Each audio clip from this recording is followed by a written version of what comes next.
This episode of the BJJ Foxcast is brought to you by BioPro. BioPro is an all-natural alternative to prescription human growth hormone, which aids in recovery, anti-aging, metabolism, libido, immunity, skin health, cognition, sleep, and stress. Just one vial per day provides a substantial boost to all of these growth factors. Okay, so that's what they want me to say. Here's what I know as an aging grappler. I've been using BioPro Plus and the nighttime variant, BioPro Plus Cortisleep, for several months, and it feels like I've grown a third lung. My gas tank is noticeably bigger, my recovery is faster, and I'm back on the mats much quicker, not just between training sessions, but between rounds. Now you can get $30 off your first order of BioPro when you use the code FOXCAST at www.bioproteintech.com.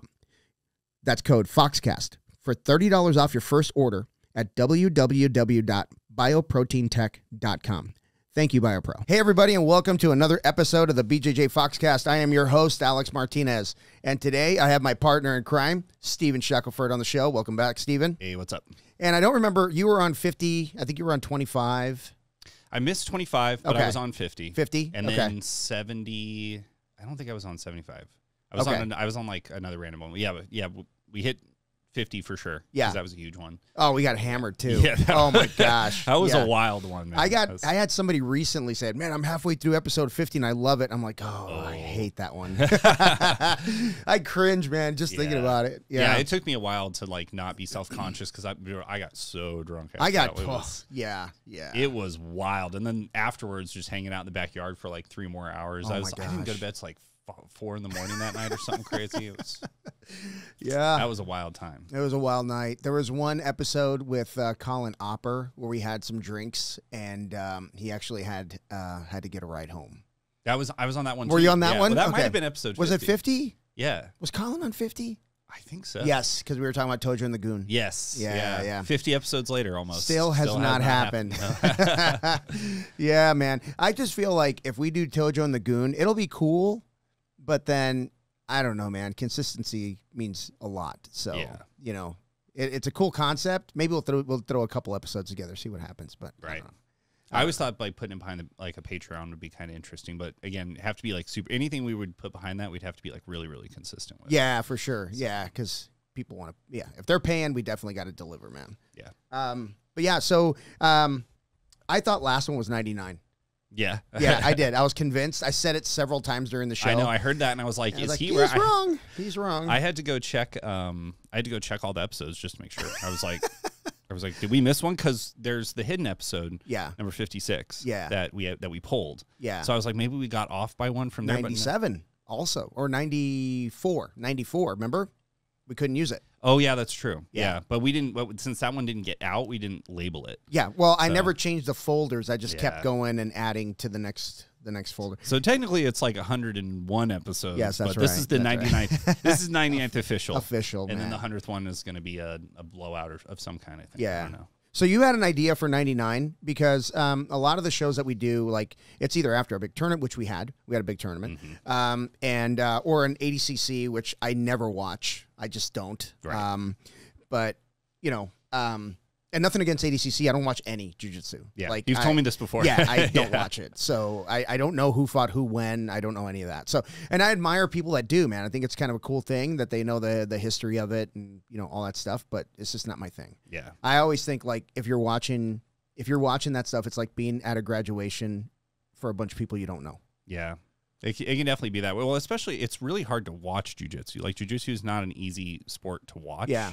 Like, Fight Pass has made it better. Like, with the UFC, I think, a lot of the content's on Fight Pass. But even then, it's hard to find. Yeah. You go to Fight Pass, and then you got to scroll all the way to the bottom, and then it shows, like, the Fight Pass Invitational 5, which is 2 previous ones. So then you have to Google. It's just a pain in the ass. It is. Like, jiu-jitsu is a really hard sport to watch. Like, really hard. Yeah. That's interesting. That's new. Slow network, Steven. Slow network. As long as we're recording locally. Well, it's Sunday. Yeah, we are. It's Sunday, and it's Cox Cable, and they just do whatever the hell they want. Yeah. I can't stand. They're the worst partner I've ever had. They're pretty terrible. They're terrible. Yeah. They're terrible. I had them. I mean, I have them right now, and I've suffered through 3 weeks of my internet mostly just not working because there was some problem. and they didn't know what the problem was. Yeah. So I didn't have service for like 3 weeks. I just had to work, like I'd get 1 hour of work in and then my internet go out and I'd be like, okay. Well, that's all you get. This is all I have. Yeah. And like their technicians are awesome. Yeah. When you can get them out. Right. They're great people and they do a great job. It's mostly like, you know, you get into this web of, you know, I'm sorry, but I can't help you. Yeah. You know, everybody's sorry, but nobody can help. Yeah. I had to go down to the store just to get an answer from someone because I would call and it's all automated. Like it's just like auto dialers, and they'd be like, well, let's connect you to someone, and then it just hangs up on me. So I went down and I said, listen, I know you probably can't help me, but oh, here he is. Hey, he has arrived. He has arrived. I think I got his camera set up. Okay. Let's see. I'll lower it so we can get him in the view. What's up, man? So Tojo's here. Welcome, Tojo. Let me see. Hang on. Let me see where you're in the shot. Now I got to move my damn camera. Oh, now I have to wrap up this arm. Don't wrap it up. You screw them all up. Oh.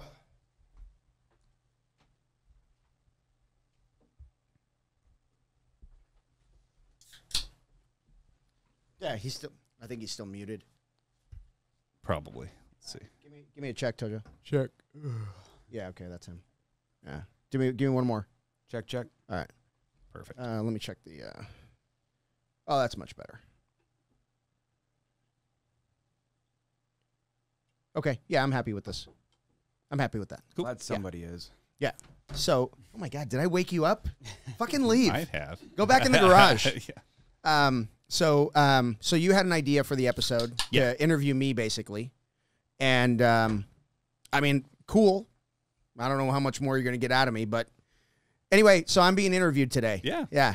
Well, see, I mean, we've had a couple of people who have asked us, like we've had some DMs and just people that have asked, like, you know, like, what is there an episode that has like your story in particular? And it kind of comes out like in bursts, like we'll hear it just in the episodes where you'll kind of mention things. But someone I'm always interested in with podcasts that I listen to is like, how did the person get to where they're at? Sure. And it's kind of the same deal. So like Rogan's a good example. Is he'll let slip stuff about his past, but there's never like, you can read his Wikipedia page and it's kind of all like, you know, pieced together from there. But I don't know. It's like, I think it's cool that one of the things that we talked about when we first started this is I said, you know, everyone has a story to tell. Yeah. That's kind of my belief is like the human life is very long and complex. And sure. You talk to anybody and they're probably going to have like a really cool, engaging story that they could tell you. So I just wanted to get into yours today because it's supposed to be episode 100, but like, you know, close to it at least. I like screwed episode, it up. Yeah, whatever. Yeah. But yeah, I figured we'd jump in and because like you've told me stuff about like you mentioned me like being in the military. Mm-hmm. You've lived in a bunch of different states and that's stuff that like I've kind of picked up on, but we've never like really touched on. Sure, man. Yeah. What's your stance on abortion? Perfectly acceptable as a form of birth control, obviously. Yeah, I don't have a stance. So I don't know. I mean, we'll just see where it goes, and then there's a bottle of tequila here somewhere, I think. So we'll see what happens. How dare I don't you? know. There's no alcohol in this room. We can't pour it on camera. Why? Well, apparently they demonetize stuff. If I don't know. But you're making money from this? First? No, we're not making money from this. But I'm gonna do a little halvesy one if you guys want to join me. I do not. Just to lube up a little bit. There we go. Perfect. I'm better dry. Yeah, whatever. All right. Here you go, Steven. Sweet. We're going to shoot it or we sip it? We're going to shoot this one. You shoot it. So, we can sip it. You can't sip tequila. It's disgusting. Okay, you shot it. Stand by.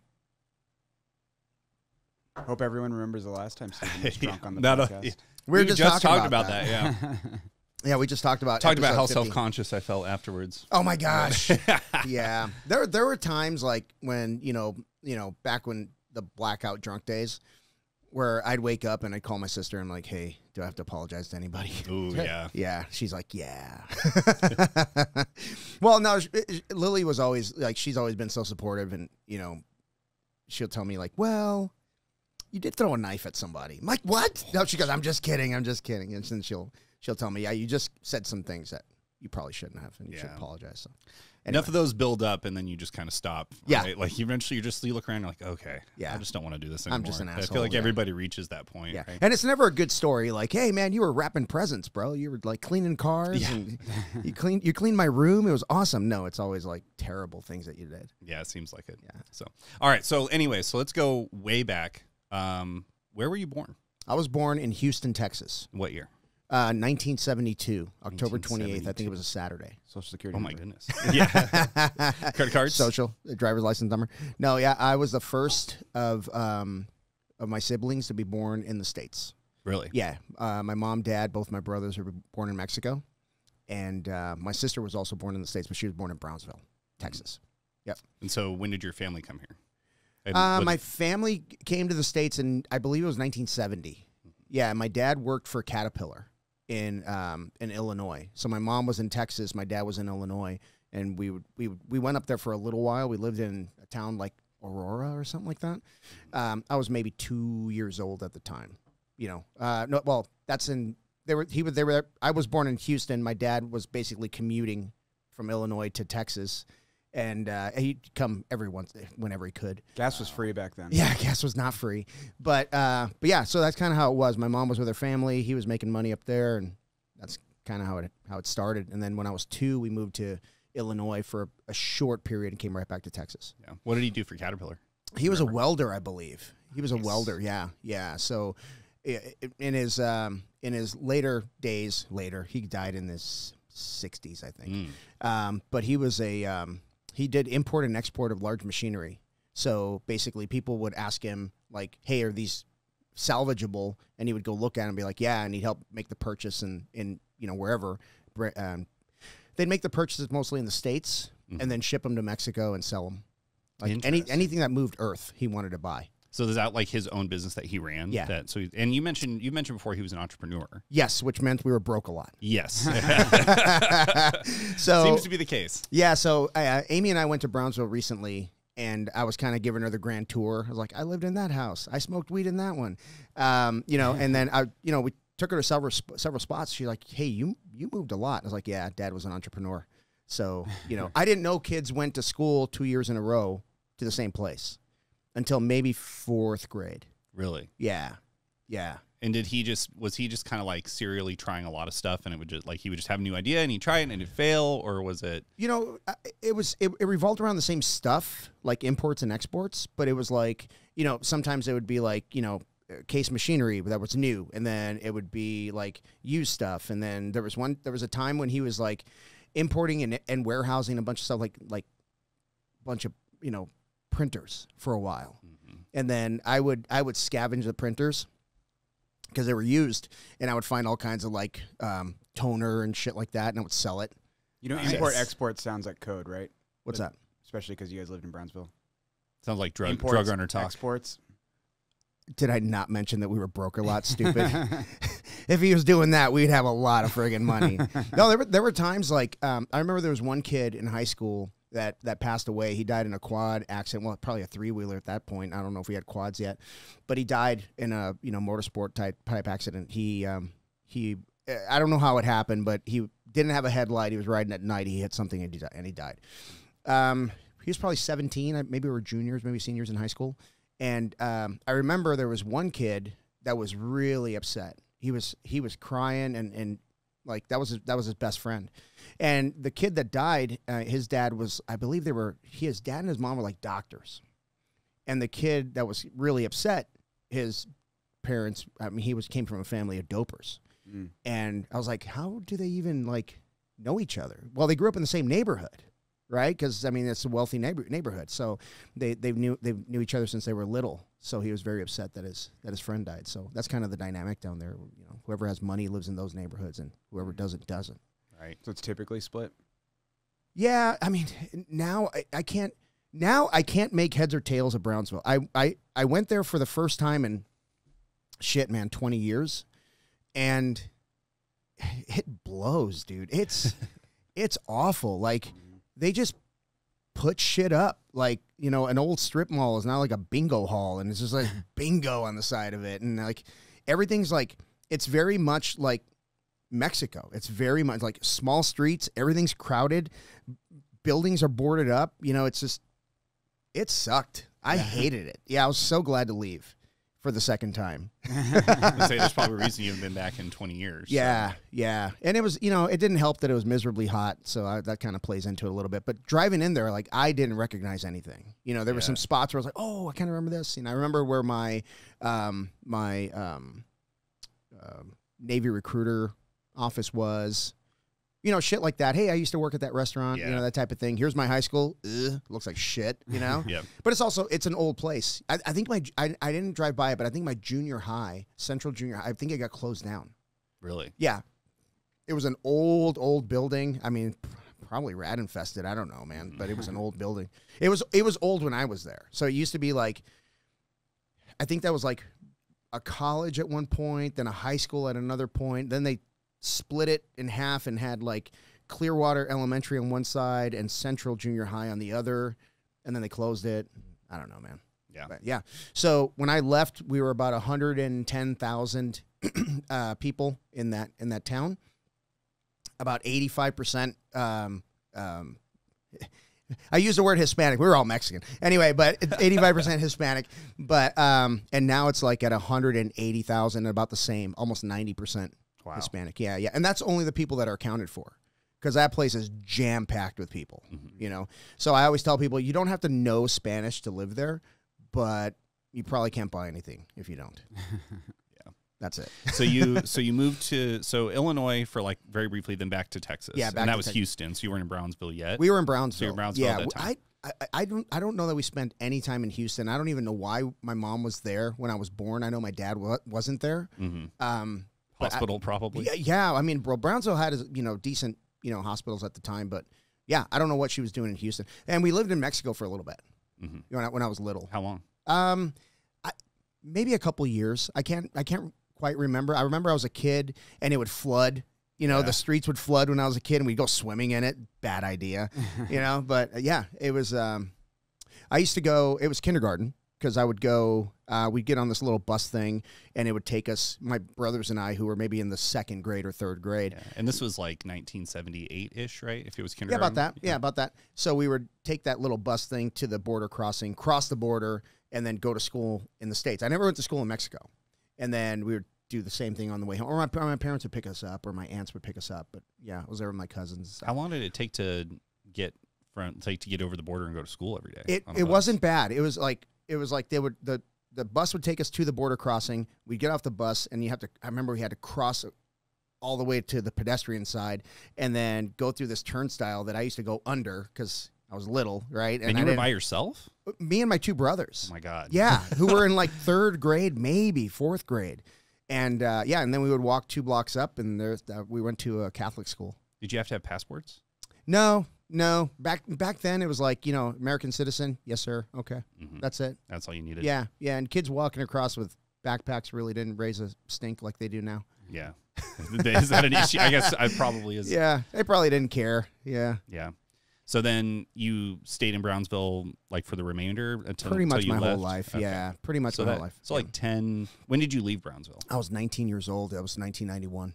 Okay. What was high school like? Wow. Yeah. So high school was. I ask you to relive the worst memories possible. Yeah. Right now. No. High school was interesting, man. Like I went to Hannah High School, my freshman year, and then I got rezoned to a new high school. That was it was brand new, so they were just going to have freshmen and sophomores, and then they would go into junior, senior. And then halfway through the school year, my parents split up, and I went to live with my brother in South Carolina, and that was just a few months, but. Dude, it might as well. I was on another planet. I'm this Mexican kid from Brownsville, Texas. I'm wearing boots and jeans to school in this friggin' town in South Carolina. That was, yes, it's the South, but it was not like cowboy South, right? You know what I mean? It wasn't like that. And, I'm wearing button downs. Texas and is still the Southwest. Yeah, it is. It's still the Southwest. Yeah. It's not. It's different. Yeah. It's just different. So my brother was in the Navy at the time. And, I went to live with him. Until my mom sorted things out, and then she got us back to Brownsville. So I had to switch schools, twice. How much older is your brother? Gosh, my brother, I'm 51. He's my oldest brother's 56. Okay. Yeah, so he wasn't all that much older than me. Like in his 20s. Yeah, and he's got a 1-bedroom apartment. He's got me and my my other brother Mike living in his living room for a little while. Yeah, so I went to high school there, and it's so different, dude. It's so poor. It was just so poor. In Brownsville or in Charleston? Yeah. Yeah, it was like you show up and you got to bring like, I think at the time, now think about this, it's the 80s, late 80s. And they're like, oh, we need like $120 deposit for your school books. And I'm like, well, I don't have that. And they're like, well, you can't have books. I'm like, cool. I fucking won't carry books, right? But they had them at school, so I had to get all my work done at school no matter what, because I couldn't leave the school without books or with the books. And that's kind of the way it was. I was like, I guess books get stolen a lot, or I don't know. But anyway, but that was so coming from a place that's 85% Mexican, there aren't a lot of, African Americans in Brownsville, Texas at the time. And then I go to Charleston, South Carolina, and I'm like, whoa, this is different. You know what I mean? And but that was really cool for me. Like being able to be around different people was kind of cool. I got to know different folks and how they live. And I had friends who had like, beautiful houses, and I had friends that lived in a trailer, and I lived in an apartment. So it was different. Yeah, I feel like the more that you travel, especially when you're young, the more rounded your worldview is, which I think is really helpful. Like to just have perspective, So it sounds like you have a lot of perspective because you saw the way a lot of different people lived, especially moving around a lot on your own. Yeah. Which, like you said, it's like normal for you to just move every year. But most kids, I would say, like they kind of especially if their parents are trying to plan it out, they get them into a school in like elementary school and kindergarten, and they stay in that school district and in that school and with that group of peers for like 15 years. That's how it was for me. Yeah. So it like was not. To move around a lot, man, it's hard. Yeah. And you gotta make new friends, and it's already hard to make friends at that age. So and I was a little awkward. You know what I mean? Like I wasn't outgoing, I guess. You know what I mean? And that made it a little bit more difficult. But I was coming from a whole different culture. Going to South Carolina, I was kind of interesting, I guess. So people came up to me and started talking to me. So I kind of made friends that way. Oh, that's nice. Otherwise, I would have sat in the corner and just been like, what are these people wearing? Were they like, how do you say this in Spanish? Yeah, pretty much. That happened a lot. Yeah, I taught some people a lot of bad words in Spanish. That was kind of cool. But anyway, Mom got things together, moved us back to Brownsville, and then I went back to Hannah High School, where I finished my senior year. Yeah, and my junior year, I knew I was going to leave. My junior year, I went to a Army recruiter, and I was like, hey, I want to be an Army Ranger. And the guy's like, cool. And what grade are you in? He's like, I was like, 11th. He's like, okay. Bye. Come back in a year. Yeah, but I knew I was leaving. Did you just want to get out of Brownsville and just go anywhere else, or were you specifically drawn to the military? My whole life I was drawn to the military, and my brother being in the Navy kind of had a lot of influence on me as well. So yeah, I mean I knew I was not going to be I was not going to go to college out of state. Right, that wasn't going to happen. I wasn't a scholar by any means, right? But I knew, like, I'm built to do shit. You know what I mean? Like I was given, like I was blessed with being average in every way, shape, and form, and I can pass a lot of things that average people can pass, and I knew a lot of average people did military, so let's do it. Yeah. So. I had a question. I lost it.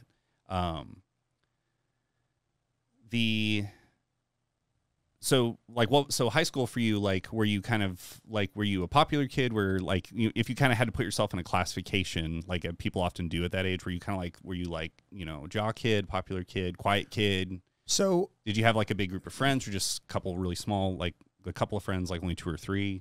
I had a group close to. I had a group of like 6 friends. They were like, we were like brothers. And it was really difficult for me to like become anything at any particular school because I wasn't there enough. Right. And then my friends were kind of scattered, like because of where I lived before, and I got rezoned. Some of my friends were in that school that I got rezoned to. And then, I had friends from my freshman year at the previous school that I went back to. So I had kind of friends everywhere. And then, but I never really like, other than like,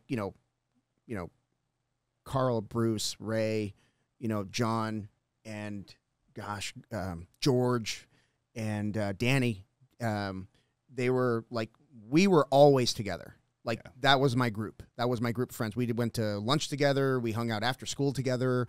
We got into a lot of trouble together. Yeah, a lot of trouble. Good. But, that was my group of friends. As a matter of fact, my mom, we went back to Texas, and she actually had a picture, a Polaroid that was taken in 1991 with all of us in it the day I left for boot camp.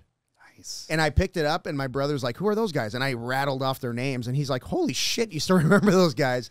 But yeah, man, I absolutely remember those guys. You still see them ever? No, we kind of scattered to the wind after high school. Like, like Danny and his brother John, the Wilkin brothers, they were fucking brilliant.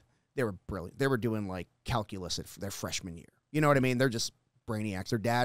Their dad was a pastor, and I can't remember what their mom did, but they were very like, they came from a really good family, and I'm sure they went off to college and are doing amazing things now. So isn't that what everyone says? Is like, oh, after high school, remember you're in high school and everyone's telling you like, oh, you're never gonna see these people again. And you're like, yeah, that's bullshit. It ends up being true. Yeah. Absolutely.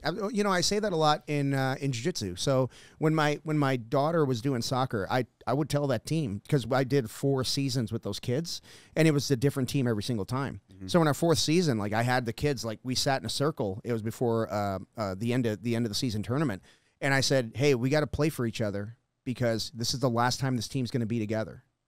And they're all looking at me like, what? You know? And I said, if we come back next season, it's going to be a different team. Like, some people just do other things. Some people just decide not to play soccer anymore. Some people just move away. Mm-hmm. But this is this team will never be together again. And I tell the jiu-jitsu team, I tell my team, like, this is the last time we're going to be together.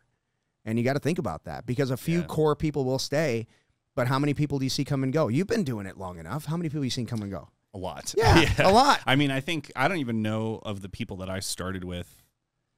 I think there's only like one person that's made it to Blue Belt so far, if that. Mm-hmm. And I started kind of a weird time, because I didn't have like a class I started with. Like, I got in the warrior program, and then I just jumped into the mixed levels. Yeah. So I wasn't really with like a group of other white belts, but I don't remember a lot of them. I think there's been, since I started, there's been like 10 to 15 Blue Belt promotions in the last 2 years. Mm-hmm. Less than that, I think. Less than that, yeah. And then how many people start every 6 weeks? Oh, all the time. Right. How many people walk in and leave, never come back the same day? Yeah. You know what I mean? It's just, does that happen a lot at our academy? I've never seen it, but yeah, yes and no. I mean, it only happens when, like, they insist on doing like a free trial class. I'm like, okay, and they do 2 front rolls, and they're about to throw up, and they're like, yeah, it's not for me.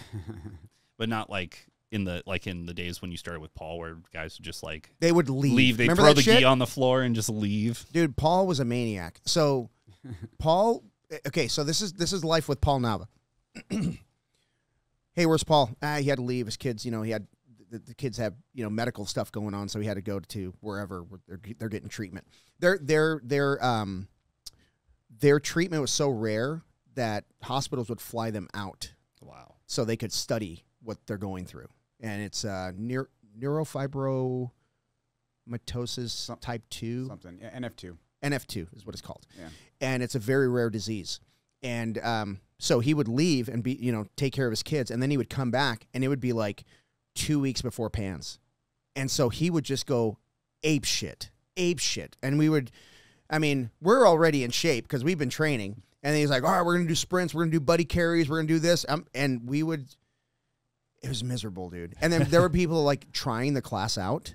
And I remember people going to the bathroom, and they would stomp out of their pants and throw their gi top off and leave it in the bathroom, put their clothes on, and just fucking leave. Yeah. They would never come back.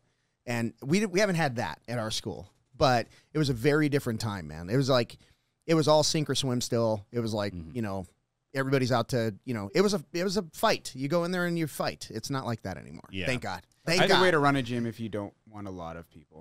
Right? If you just want competitors and not a lot of people, like not a lot of new students, it's got to be a really, well, especially for him at the time, it's got to be a really hard line to walk between running a business where you want people to try the sport and try jiu-jitsu and get into it and, become new academy members, and also like your own focus on trying to be a world champion and trying to succeed competitively. And when you add the emotional component of the kids not doing well, like Paul, he said it a few times. Yeah. Like, he's left his daughter's bedside to go do a tournament because they all encouraged him to do, and I believe she was having a brain surgery. Yeah. And he went out, won double gold, and came back, you know. But that's a whole other component on top of all the other shit going on. You know, it's hard enough to get ready for a tournament. That's such a badass move. Just a crazy thing to do to especially like with them, like when they're encouraging, because I would have a difficult time just stepping out of that room, right? That would be so hard. Yeah. So you went through high school and then you jumped right into the military at 19, pretty much. Like, was it just as soon as you could sign up and you graduated, you were out of there? Or no, I spent the summer at home. I left in August, so finished high school, and then I worked at a restaurant, so I worked that for the summer, and then jumped on a bus to San Antonio for MEPS on oh gosh. My official date in is August 14th of 1991, so that had to be probably a week before that. And why the Navy? So I wanted to be an Army Ranger, and I'd gone to the Army guy as a junior in high school. So naturally the Navy. Naturally the Navy made total sense. But the Army recruiter, I know everybody's going to be shocked, but he was just full of shit. But I caught it before I joined. So that makes me a little bit different. Most of those guys are like, shit, I did this guy, whatever. And they're already in. But so anyway, I did my ASVAB test, and he was telling me that the Army guy took me to take the ASVAB is like the entry test for the military, to see what type of job you can. Test. Yeah, it's an aptitude test, and there are people that are too stupid to pass that. That there is literally no job that they can be trained for in the military. So they just won't let them in. They will not let them in. Wow, because it's not that hard. Especially if you take it right out of high school, because you've already got, you're doing algebra, you're doing all that stuff, you're doing some complex math. So when you see this shit, like, oh yeah, I did this fucking 3 months ago, no big deal, right? But if you take it later on, it could be a problem, especially if your brain isn't, that kind of brain. But literally, like, there are some things like they show you a picture, like, what's that? Oh, that's a knife. That's B. Literally, yeah, and people still fail the fucking thing. So I think that you got to try to fail it. But I did pretty well. But this guy's telling me you need a 50 to get in the Army. And I'm like, well, fuck, okay, maybe I'll do my best, right? And we finished the test. And at the time, it's all like fill in the bubbles. It's not like, I'm sure it's computers now, but it was like filling the little bubbles. And we get in the car, and it was in Harlingen, so it was like a 25 minute drive back home. And we're talking. He's like, hey, he goes, you got your 50, so you're in. And I'm like, cool. So how does this work? He's like, well, you join the Army, and then you go through boot camp and all that other shit, and then you apply for Ranger School. And then after a couple of years, they'll let you in Ranger School. And I'm like, no, that doesn't sound right. So. I don't think so. I said, I have friends that got contracts to go to Ranger School. But at the time, I didn't know, like, it's all about needs of the military. It's not about you, right? And what you want to do. If they need Rangers, they'd be like, hey, sign people up and give them contracts to go to Ranger School, right? Maybe at the time it wasn't. I don't know, right? But yeah, I ended up hearing that he was full of shit, right? I could get a Ranger contract, and then I found out. I went to talk to the Navy guy because my brother was already in. I went to talk to the Navy guy. He's like, oh, let me find out what your ASVAB is, and whatever. So he calls me the next day. He goes, dude, he goes, what school do you want? He goes, I'll send you anywhere you want. I'm like, what are you talking about? He goes, you scored like an 89. I'm like, oh, okay, well, that's pretty good, right? He goes, what school do you want? And I'm like, I don't know, And the thing about the Navy is, like, you can literally get your journeyman license in electrician, plumber, stuff like that. They have all those jobs available. I just didn't know what I wanted to do. So I talked to my brother, and I said, hey, what do you think? And he says, don't be stupid. Get something that's marketable when you get out. He goes, because you could join and, do something that you love, and then you get hurt and they kick you out, and now you don't have a job. And I'm like, okay, well then, I looked at being a machinist mate, being an electrician, electronics tech was a big thing. You work on airplanes, the electronics on airplanes, shit like that. And then I thought, well, I kind of like to, I would like to blow shit up, right? That would be fun. So, yeah. So I thought, gunner's mate, right? You work on missile systems, you work on gun systems. And so I went to boot camp, and then I went to gunner's mate A school after that. And very applicable after you get out of the military. It actually is, because all you're doing is low voltage troubleshooting, and you're working with pneumatics, and you're working with, PLC type shit. You know what I mean? But most of the time you're mopping floors. So if any place needs to be cleaned, I can strip and wax a passageway like you have never seen. It takes me one night. I've done it several times. Anyway. So you were out on ships sailing around the world. One ship. Yeah. For how many years? Yeah. About 2.5 years on that ship. And the way that worked out is we're at gun school, and when I graduated, I almost didn't graduate gun school. Why? Like I said, I'm not a scholar. So, but you got an 89 on your. I did. That's what's this? Yeah. Okay. So I drank a lot. I partied a lot in gun school. I was a fucking a wild animal. How old were you? 20 at the time. Yeah. So what was the legal drinking age 18 back then? No, sir. No, sir. It was 21. When did they change it? Gosh, that was like, because that was the 90s, so it was 21. But wasn't it like the 70s, early 80s was like 18. That was such like a bad idea. Let your kids out and give them alcohol. They'll be back by sunset. Was it stopping them before? No, it wasn't. But I started my grades started suffering. I actually had to go to an academic review board where they either send you to the fleet where you're undesignated, you get kicked out of school, or they roll you back to another class. I was fortunate enough, and I owned it. I absolutely owned it. And I didn't tell them everything I was doing, because you can get kicked out for alcohol-related incidences. And I just told them, I said, I just wasn't focused. And they're like, well, what's the difference between then and now? It's like, I really want to be here. So that got me another shot, and I did really well with the next class in. I thank goodness. So, but when we graduated, it had to be like, oh yeah, it was September. So I don't know what it is between September 30th and October 1st, but the military has no money. So they had no, so when you go to your A school, it's very general, right? Very general. You're learning about gun systems and you're learning about electronics, but it's at a very broad, spectrum of it.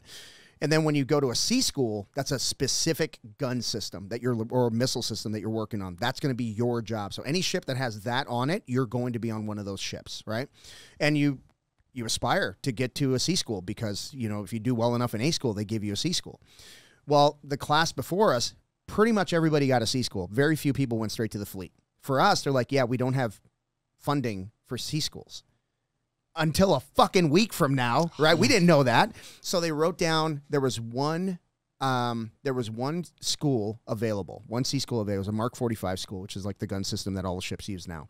But it was like very old at that point. But it's an older version of the gun system. So they basically wrote on a whiteboard that, and then every ship that's available that needs somebody on it. And then they just went from the number 1 guy down to the 30th guy, and we got to pick our duty station. How do they rank you? By grade, just by grades. Grade? Yeah. So whatever has a highest grade gets a best. So I was looking at ships, and I wanted to go West Coast because that's where my brother was, and I wanted to be with him. And but the only thing on the West Coast that was available were oilers. And if you don't know anything about an oiler, all they do is fuel ships, and you can't fuel ships in port. So you're just out at sea. You're just out constantly. at sea. You're like a giant gas station out at sea, right? And I don't know. It just didn't appeal to me. Like if it gets hit by a rocket or something, I mean, there's a lot of gas. I don't know. Seems pretty dangerous. Yeah, it seems pretty dangerous. So I chose the USS Mount Whitney in Norfolk, Virginia, and it was a communications boat. 7th Fleet, Second Fleet Admiral was on it, and they called it Building 20 at the time because it never went to sea. I'm like, fucking perfect. You didn't want to go to sea? Well, I did, but gosh, man, when my brother was like, he did several Mediterranean cruises. He did, he was out of sea a lot. And he's like, dude, it kind of sucks, But then I was on it for about 6 months, and we didn't really do anything. And then all of a sudden, we got a new admiral on board, we got a new captain, and they wanted to be out at sea. And so we started going out a lot. And it would always seem like we were leaving in November to go up the North Atlantic, which is a fucking bad idea. The seas in the North Atlantic are terrible, dude. They're just awful. How so? They're just rough. They're just rough. And in the winter, that's when they get really rough. So we would have like our, you know, the water line to our main deck was 60 feet. And we had waves crashing like on our bow, like boom. Like you could not be on the main deck. You could not be outside. So, and it was freezing cold. It sucked. It just sucked. But anyway, but yeah, but we got to see like, you know, got to see a lot of cool places. Got to go to Norway. Got to go to, you know, a lot of places, North Atlantic area. So other than like the rough seas and like the water rushing over during the storms, what was life like on a ship? Like one of the things you like to say is like, you know, what did it smell like? What did it sound like? Yeah. So give me one of those. Okay. Of the USS Mount Whitney. Yeah. So I'll tell you about the day I walked on board. It was a Sunday. I think it was a Sunday. Like I want to say it was like November 1st or 2nd of 1992. I spent a month at home, just being with family, and then because you get leave between, you know, duty stations. So it's like, it's hard to describe because it's so freaking big. You know, you're walking up to this thing, you're like, holy shit, you know, and you're seeing like the gun systems on board, which were antiquated, and we tell you a story about that later, and missile systems on it, and big old bridge, and it's like lights on it, and you're walking down this pier that looks like it hasn't been cleaned in months. And I mean, it's not trash. It's just like old. It's just like an old pier. And you walk up and you know, walk onto the brow and you're like, hey, I'm here to check in. And like, yeah, cool. And they, you know, take you on board and they get you, you know, they stamp your orders that you're there, that you made it on time. So you're, you know, you're not AWOL. That's a real thing. And I remember a constant hum from the second I walked on. There's this constant hum because there's always something powering the boat because, I don't know if it was Pearl Harbor or one of those incidents, but they have enough people on the ship whenever it's in port to get it out to sea, right? There's enough people that have different jobs that they have the ability to get the boat out to sea. And, you know, everybody else is at home, you know, during their thing and they can get flown out later. Mm-hmm. That's kind of the thing. But it was very quiet because I showed up at night and they showed me to the berthing and it's kind of like, it's not a stale smell, but there's always that scent of like pine sol in the air. You know, there's something cleaning, you know what I mean? It's just odd. Yeah. And, yeah, I remember getting to my rack, and they're like, yeah, you live here now. I'm like, okay. And they only had top racks because I'm a new guy. And is it like how you'd see, you know, like in the movies where it's just like 3 levels, just a hole like in the side of the ship and not like a hole, but like a bunk, like kind of set into the wall, or is it just like, do they have rows of bunk beds? Rows of bunk beds. Yeah, so just rows and rows. Yeah, 3 high. And you get like your, you know, the middle bunk and the lower bunk get what they call a coffin locker that you open, you like move your bed upward, and it's like almost like a big door, and then you have all your shit there and that locks. I was on a top bunk, so I just got a stand-up locker and then another one that was like across the way. It's super inconvenient, especially when you're butt naked and you're trying to get your freaking clothes.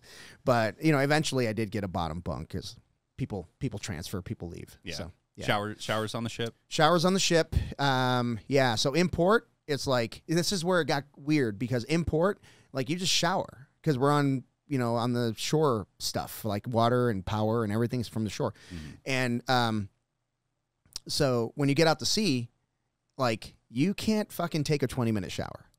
You get 3. And then people are like, hey, dude, you got to quit that shit. Because we're making our own water. Right? How? I don't know. I have no fucking clue. They might have been fucking. Yeah, they probably fucking lying. This water. Yeah. So, can they use the salt water? Like, I guess I don't know. They had. I doubt that desalination I don't think was that. Yeah, probably not that good. Then. Yeah. I'm not quite sure how they did it, but we were on like sometimes we're on water hours where like the galley they can use whatever they need. Right. We need food. Right. So that's priority. But for showers, sometimes you didn't take one. And holy shit. Like for me, it wasn't terrible because we were either on the main deck or we were down below in the armory. So it was always like mostly air conditioned, like evap cooled. But you got people working in a boiler room. Those boys need showers. I'm just saying But yeah, I remember the smell. It's hard to describe that smell. It's kind of like old blankets. You know, old blankets, you know, that smell, you pull an old blanket on you, like that's kind of almost musty, but like, not bad. Yeah. Not bad, but just like, it's just different, man. It's like, it's Nothing like climbing into your bed at home. Right. Nothing like that. Yeah, I mean, it's out on the ocean, so it's like, it's probably just damp, but also really clean because you're scrubbing every surface all the time. Everybody's cleaning all the time. Yeah. All the time. Is that because it's just, so like, the number one thing here is you're just bored out there a lot. A lot, yeah. But just talking about the cleaning and why it's important is because, believe it or not, like dust can be an issue if it what would you say if it gets big enough, right? If it's on every surface, it's a fire hazard, literally, because dust bunnies will burn. So you got to clean that shit all the time and off the ground and as much as you can, and it's impossible to keep up with it. So you got to do it every day. So, but yeah, so I checked in, and it's a weekend. I didn't think anything of it. And I meet these guys that are in the berthing there, and I'm like, oh, cool, man. Seem like decent people. And it turns out they're all the ones that are on restriction. Like, they're all like derelicts because they're on the boat. They're on restriction. They can't leave the boat. Yeah. I didn't know that. I thought they put those fuckers in jail. Nope. They just don't let you leave on the boat. Yeah, they take away your ID. You can't leave the boat without your ID. So, yeah so that's kind of... Do they check? Yeah, whenever you go on and off, they call it the quarter deck, you have to show your ID. Oh, okay. Yeah, and at one point, we used to have like what do they call them? It was like a liberty pass. So you had your ID, and you had to flash both that and your pass, so you could leave the boat. It was like weekend passes and stuff, right? Or not yeah, quite something the like that. Kind of, yeah, but that went away almost immediately after I got there. Yeah. So, yeah, they just use your ID, and if you can't leave, they take your ID. Yeah. And they take your ID for different shit. It's not like you got in trouble. Like if you got to be qualified on basic firefighting shit, right? Everybody. Even if you don't fight fires, you still have to know the stuff. So you have to do your qualifications. And if you don't do the qualifications, and they don't tell you anything until you hit port, and they're like, okay, you, let me have your IDs. You're not going anywhere. What are you talking about? You didn't do your quals. Yeah, so that gets people to do their qualifications. Yeah, I got mine taken away once because I hadn't done my direct deposit. That's when direct deposit was brand new. I'm like, fuck these guys. They're not getting my money. I'll deposit my own checks. But yeah, they like, hey man, you can't leave the boat. Why not? You didn't do your direct deposit. All right, who do I talk to? I'm getting the fuck off this thing. But yeah, so we started going out to sea. The first place I ever went was Cuba. Really? Yeah. Couldn't leave the base, but Cuba's fucking cool, man. Well, we did a lot of snorkeling and stuff. It's gorgeous. Gorgeous water out there. Yeah. So what was that like? So you pull up to Cuba, and how long were you there for? Do you remember? So we were there for 2, maybe 3 weeks, because in order to go out to sea, your ship has to qualify to go to sea. And if it doesn't, your captain gets fired. So the captain takes this really seriously. And they have these, they call it rough tray. I don't know why. I don't know where that comes from. But basically they take you out to sea. You're in Cuba. You pick up a group from there that's like retired folks mostly that work for the government, and retired Navy folks. And they work in your boiler rooms. They work with your firefighters. They work with us, the safety, the security of the boat. All the different departments are covered, and they just run you through drills. And then it's like, you'll be sitting there like bullshitting with somebody, and there's a guy like, he starts pumping like fake smoke into and you gotta let people know, call it in, let them know where it is, what section of the boat with this, and then fire, and then the firefighters start doing their thing. They'll throw a fucking dummy off the side of the boat just to see if the guy standing watch is actually watching, and man overboard, and you go man overboard. My buddy Bill, he would get in the lifeboat, and he'd go out, swim, and pick the guy up, and we do all that shit. His designated job is like, no, he was in my division. But if there was, he was our rescue swimmer as well. Mm-hmm. So I don't know that any boat has just a dedicated rescue swimmer. But if you could be an electrician and be like, hey, you're a badass swimmer, we want to go to rescue swimmer school. Okay. Like, yeah, cool. So when he would have like the helicopter operations would be going on, he would be on the safety boat. Like, he wouldn't be doing his job. That would be his job for that time. And if there was a man overboard, everything stops. So man overboard was interesting because every single person on the boat has to be accounted for. I can't remember what it was, but it was not a lot of time. Maybe within 5 minutes, you got to account for everybody. So you had your man overboard station. And if you didn't make it in time, you got in trouble, right? So like, you hear that signal, you fucking start running, and everybody starts scattering. And then you're at these stations. Same thing for like general quarters. I don't know that we had anything for like collision alarms, but everything else we had something for. Yeah. I imagine it'd be easy to lose somebody out there in the middle of nowhere. Like if you weren't really, really, really disciplined about it. And you have that a huge ship where you just can't keep track of everybody at once. Yeah. And is it like a lot of like narrow quarters, like tight confines, the way that you kind of see it portrayed? Is there more space? Is it actually worse? Yeah, we didn't have that issue because we were such a big boat with fewer people than normal. So we could carry, I think we could carry like 800 people plus with Marines. And I think we were like ship's company was like maybe, I want to say like 600, something like that. So we were a big boat. But we didn't carry Marines often, like if ever. I don't know what well, maybe once we went to Haiti. Yeah, there was like a coup in the mid-90s in Haiti. Really? Yeah. And you went? Yeah, we just basically, so we were supposed to go to the North Atlantic, and it was going to be like a badass trip. Like we were going to do Scotland, we were going to do Russia, we were going to do like a lot of cool spots. And we got U-turned halfway up to go into the freaking Caribbean and sit off the coast of Haiti. We sat off the coast of Haiti for like, actually we pulled back into Norfolk, and we picked up a bunch of Army people from the 10th Mountain Division, and including a general. And we were basically the general's platform out at sea for, I think we were sitting out there for 5 weeks. It was awful. Just we watching anchored. this coup take place. No, we couldn't see shit. We're too far out. Yeah. So but I did learn about like the Haitian people, bro. They hustle, bro. Like they had these little boats, and they're little sailboats, and they're made out of whatever the fuck they could find at the time. I'm talking, these sails are like pieced together, and you just see these little suckers coming at you, and we're like, are they coming at the boat? And they're like trying to sell us stuff. But we had to shoo them away. I think they got like I can't remember what ship it was, but they brought some safety boats and they kept them away because they were coming in, and then the helicopter would come in, and they would flip their sailboat over, and then we were kind of mean, we were cheering. But they're like, oh, here it comes! Here, yeah, it's kind of fucked up. Not a lot of entertainment out there. Not a lot of entertainment, so that kept us busy a little bit. But yeah, we did that. But yeah. Anyway, what was your favorite port? Ireland. Yeah, Ireland. How was did my you know? favorite. Because Yeah. I've heard these stories. Yeah, Ireland was my favorite. Absolutely, people Wow. were awesome. People were just. We were the first warship to pull into Stavanger, Ireland, since World War II. So they hadn't seen Americans. Most of them hadn't seen Americans unless they traveled. Mm-hmm. So, yeah, going there, they were very curious people. Like, they just invited us to their home to have meals with them. I thought we were going to get killed. But we didn't. We didn't. They were cool, man. Yeah, it was really, we were there for a couple weeks. Yeah. And what made it your favorite? Just the fact that we were there for a couple weeks made it like we got to know the place and we got to know some people. Because most of the time it was like 3 days. You're in and out, But 2 weeks was a lot of time to be in one spot. They were kind of sick of us. They were kind of sick of us. Get out of here Yeah. They're like, when the fuck are you leaving? You know what I mean? That kind of thing. Yeah. So, so that was probably my favorite. The second would probably be Norway. Norway was just beautiful. It's just fucking beautiful. The whole place is beautiful. We pulled into a shipping town, a fishing town, and it's spotless. It's fucking clean as hell. Really? It's a beautiful place. Have you heard the Ireland fight story? Oh my gosh, the Ireland fight story. No, I don't know the Ireland fight So story.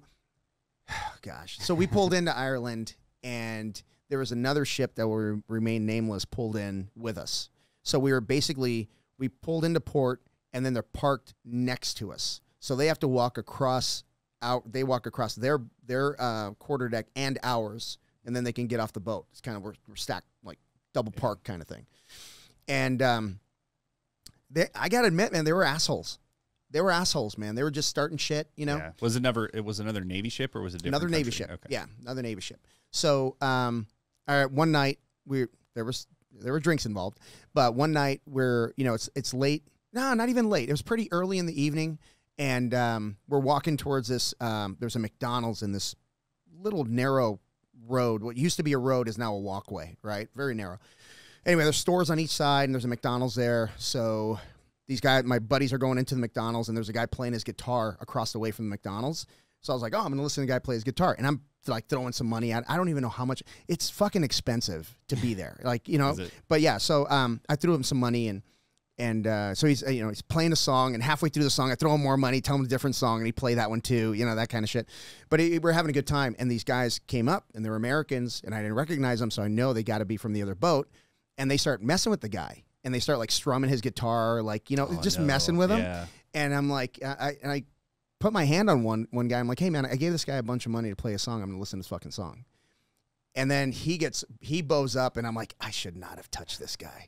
And he's like, you know, he's saying like, you know, first of all, blah, blah, blah, blah. And I look over his shoulder, and my friends are like this, looking at like out the window of this McDonald's, big window, big glass, you know, big window in the front. And man, they walk out, they see the guy like, you know, putting hands on me. And it turns into this shoving match where, like, no one's really throwing a punch, but no one's backing off either. So it's a lot of, you know, get off of him. Hey, fuck you, get off of him, that type of thing. Well, a guy goes ass first into a plate glass window, and it shatters. And I'm like, we're going to jail. We're going to jail, right? So... Do you feel like that? Like, does the Navy have your back? Like when you're out fuck there, no. Or no. If you get in trouble, they're just like, "Fuck you." Yeah, jail is the least of our worries. Our captain's gonna fucking kill us. The captain at the time, I can't remember his name, but they called him Mad Max. They called him Mad Max because if you got in trouble, he would give you the max punishment he could possibly give you. Every single time, they called him Mad Max. So you did not want to get in trouble. So that happened. They take off running. We start walking in the opposite direction. A cop car pulls up as we're walking. Right on you guys. Right on us, right? My buddy Randy, who is at the time, he was a master at arms, which is a policeman on the boat. And he walks up and he goes, I'm a policeman on the ship. The guys you want ran that way. And you could see them running. And the cop takes off. Nice. And I'm like, holy shit, dude. So adrenaline rush is like, you know, I'm about to shit my pants the whole bit, you know? And we're like, let's just call it a night, man. Let's just go. You know, we already had one incident. Who knows what's going to happen? And I can't remember who said it, but one of us was like, yeah, screw that. I'm staying out. They're not going to ruin my night. So we stayed out. And it was one of the last nights we were there. So my buddy, who was on duty that night, gave me his camera so I could photograph for him because he spent all his time inside a bar and didn't have any pictures of the place. So we get back to the boat. It's late at night, and my buddy, who owns the camera, is on duty. He's on watch on the quarterdeck. So I go up the quarterdeck, and I see him, and I pull him aside. I'm like, hey, man, I think I broke your camera. And he's like, what? I said, yeah, we got in this fucking fight, and the camera fell out, and I picked it up, but I think it's broken. And he goes, that was you? I'm like, what do you mean that was me? He's like, dude, everybody's looking for you guys. Uh-oh. And I'm like, what? He goes, dude. He goes, so there was a bus that took us into Cork from Cove and then back. They had everybody, like, they didn't know who did what, but they knew somebody got into a fight, right? Because it got back to the boat. And they stood on that fucking bus stop on the way back looking just for a group of us. And they were just going to question everybody until they found out who got into a fight. Wow. Yeah. But had we called it a night, we would have been gotten off that bus in front of the, like, you come here kind of thing. Yeah. And like, oh, I swear to God, you know, I didn't do it. I'm lying. But I spent the rest of that cruise laying in my rack going, I'm going to get arrested. Like, they're going to come get me at any minute. It was so stressful, dude. I got away with it, though. Ha! Joke's on you, Navy. So eventually, like, they just like, gave up on it. And yeah, I mean, they investigate to a point, but we're all so freaking close, man. Right. You know what I mean? It's not like they're hiding anything. They're just not quite, they're not going to interrogate everybody. I don't know. They know, but they don't know kind of thing. I don't know. It's hard to explain. It's probably not worth the effort for them. Yeah. But I don't know how to explain it, man, but, like, you get sick of each other. Even, like, especially people in your division, you're fucking sick of each other because you're confined with each other. It's like being in jail. Like, literally. Like, you go do your job, you play cards, you know what I mean? Hopefully, I don't know, something catches fire and you got a distraction for a while, but it's mostly boring. But then you pull back into port after a deployment, and, like, 30% of your friends, 30% of the ship's company transfers. You're like, fuck, I miss that guy. You know what I mean? And then you get a whole new batch of people, and a couple of them are, like, in charge of you now. I'm like, who the fuck is, you know what I mean? Who's the new guy telling me what to do? So it's very different, man. And it taught me a lot of valuable lessons that I carried over into my civilian jobs. You can't pick your boss. You can pick your attitude. That's about it. Yeah. You know? So you had a lot of that, like, kind of getting into groups, and then, like, big chunks of the groups leave, or you leave, or there's a lot of movement. It sucks. And, yeah. You miss them. You miss them. Like, as a matter of fact, when I transferred, I had an issue, like an administrative issue. I called my old ship, and I talked to, like, my friends in admin. I was like, hey, what should I do? And they kind of pointed me in the right direction. And they could have easily said, dude, you don't work here anymore. Just get out. Yeah, but I mean, they was cool. Yeah. What else did you take away like that you've applied? Like, are there certain lessons? Like you said, you can't pick your boss, but you can pick your attitude. Is there anything else that you've kind of taken forward in your life? So many things from the Navy. So many things. I can't even count them. I'll tell you this. I worked for a guy named Al Haynes. He was my chief at the time. He retired as a master chief. He made chief early, and he thought he was going to be a chief until he died. So there's chief, which is a huge deal in the Navy, and then there's senior chief, which is a huge deal in the Navy, and then there's master chief, like holy shit, untouchable, right? E9 is like untouchable, and but he made chief early, and he's like, I think I'm gonna be a chief till I fucking die. You could tell us, yeah. But he made senior, and then they couldn't give him master chief fast enough. Like he got it right away before he retired. Nice. But what Al Haynes taught me was you gotta know what's critical, what's super duper important. For example, if I have to get something signed by him that can wait, and I interrupt his meal, oh my God, did I get in trouble? Because he and I were in the same duty station, which sucked for me because I had to report all my things to him, which normally would go to my LPO, which is like an E5, right? But chief, anyway. So I remember once I knocked on the door of the chief's mess. They have their own places where they eat. I knocked on the door of the chief's mess, and I could hear him. He's like, enter. And I walk in. I'm like, hey, chief, I got to get your signature.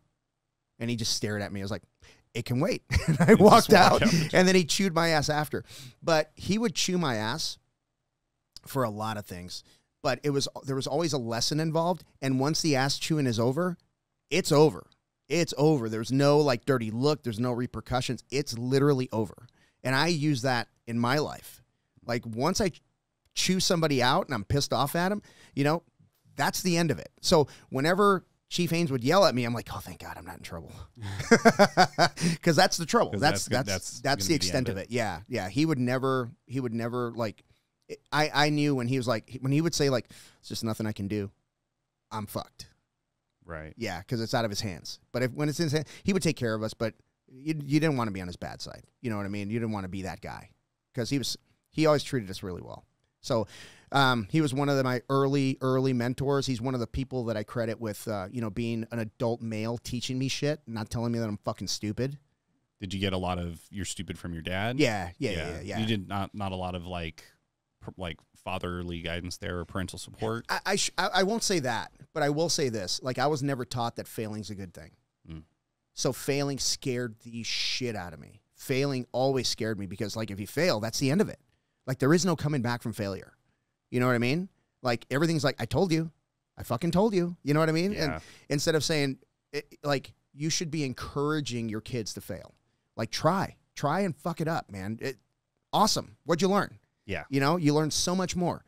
But for me, it was very different. So I didn't know what head trash was, but I had a lot of it. Yeah. Yeah. Was that the first time you had someone in your life that was able to kind of like give you that kind of guidance and point that out that you had head trash? No, he never pointed that out.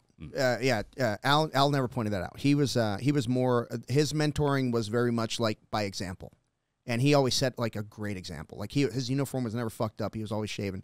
He always had a haircut. He would never ask me he would never say, did you get a haircut? You know what I mean? Or are you getting it? He would ask, what time is your haircut appointment? Right. And I'd be like, 4 o'clock. I wasn't lying because that's when you could get in the line. You could either make an appointment or you could just get in line at 4. So yeah, nice. Yeah, man. So I mean, I had several people like that in my life, but I didn't learn about head trash till much later. Yeah.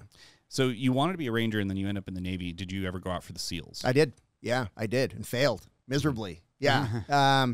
So I had a friend. I haven't talked to him in decades, but his name's Bill. And Bill was a washout from Bud's training, and he went straight out of gun school because he was a gunner's mate. Went straight from gun school to SEAL training to Bud's. I don't know if he got injured or he failed something. I don't know, something happened, but they sent him to the fleet, which is like a death sentence. But you can come back from it, right? So he did 2 years in the fleet, and he went right back to SEAL training, and he passed. But as I got to know him, he was like, let's go for a run. Let's go lift weights. Let's go do this. So he kept me really busy when we were, out at sea, stuff like that. And I was like, well, maybe I'll try it. I had no desire to do it. I didn't go in specifically for that, but I was like, fuck it. I'll try it. Right. I've done a couple of years in the fleet. And I was an E4 at the time when I signed up. And I didn't realize how difficult it was just to get approved and sent out there. It's like 1% of the Navy, I guess. Like, you got to have good evals. You got to pass this. The prerequisites are fairly easy if you're in shape, right? So I can't remember. I think you had to do like 12 pull-ups or something like that. And you had to swim.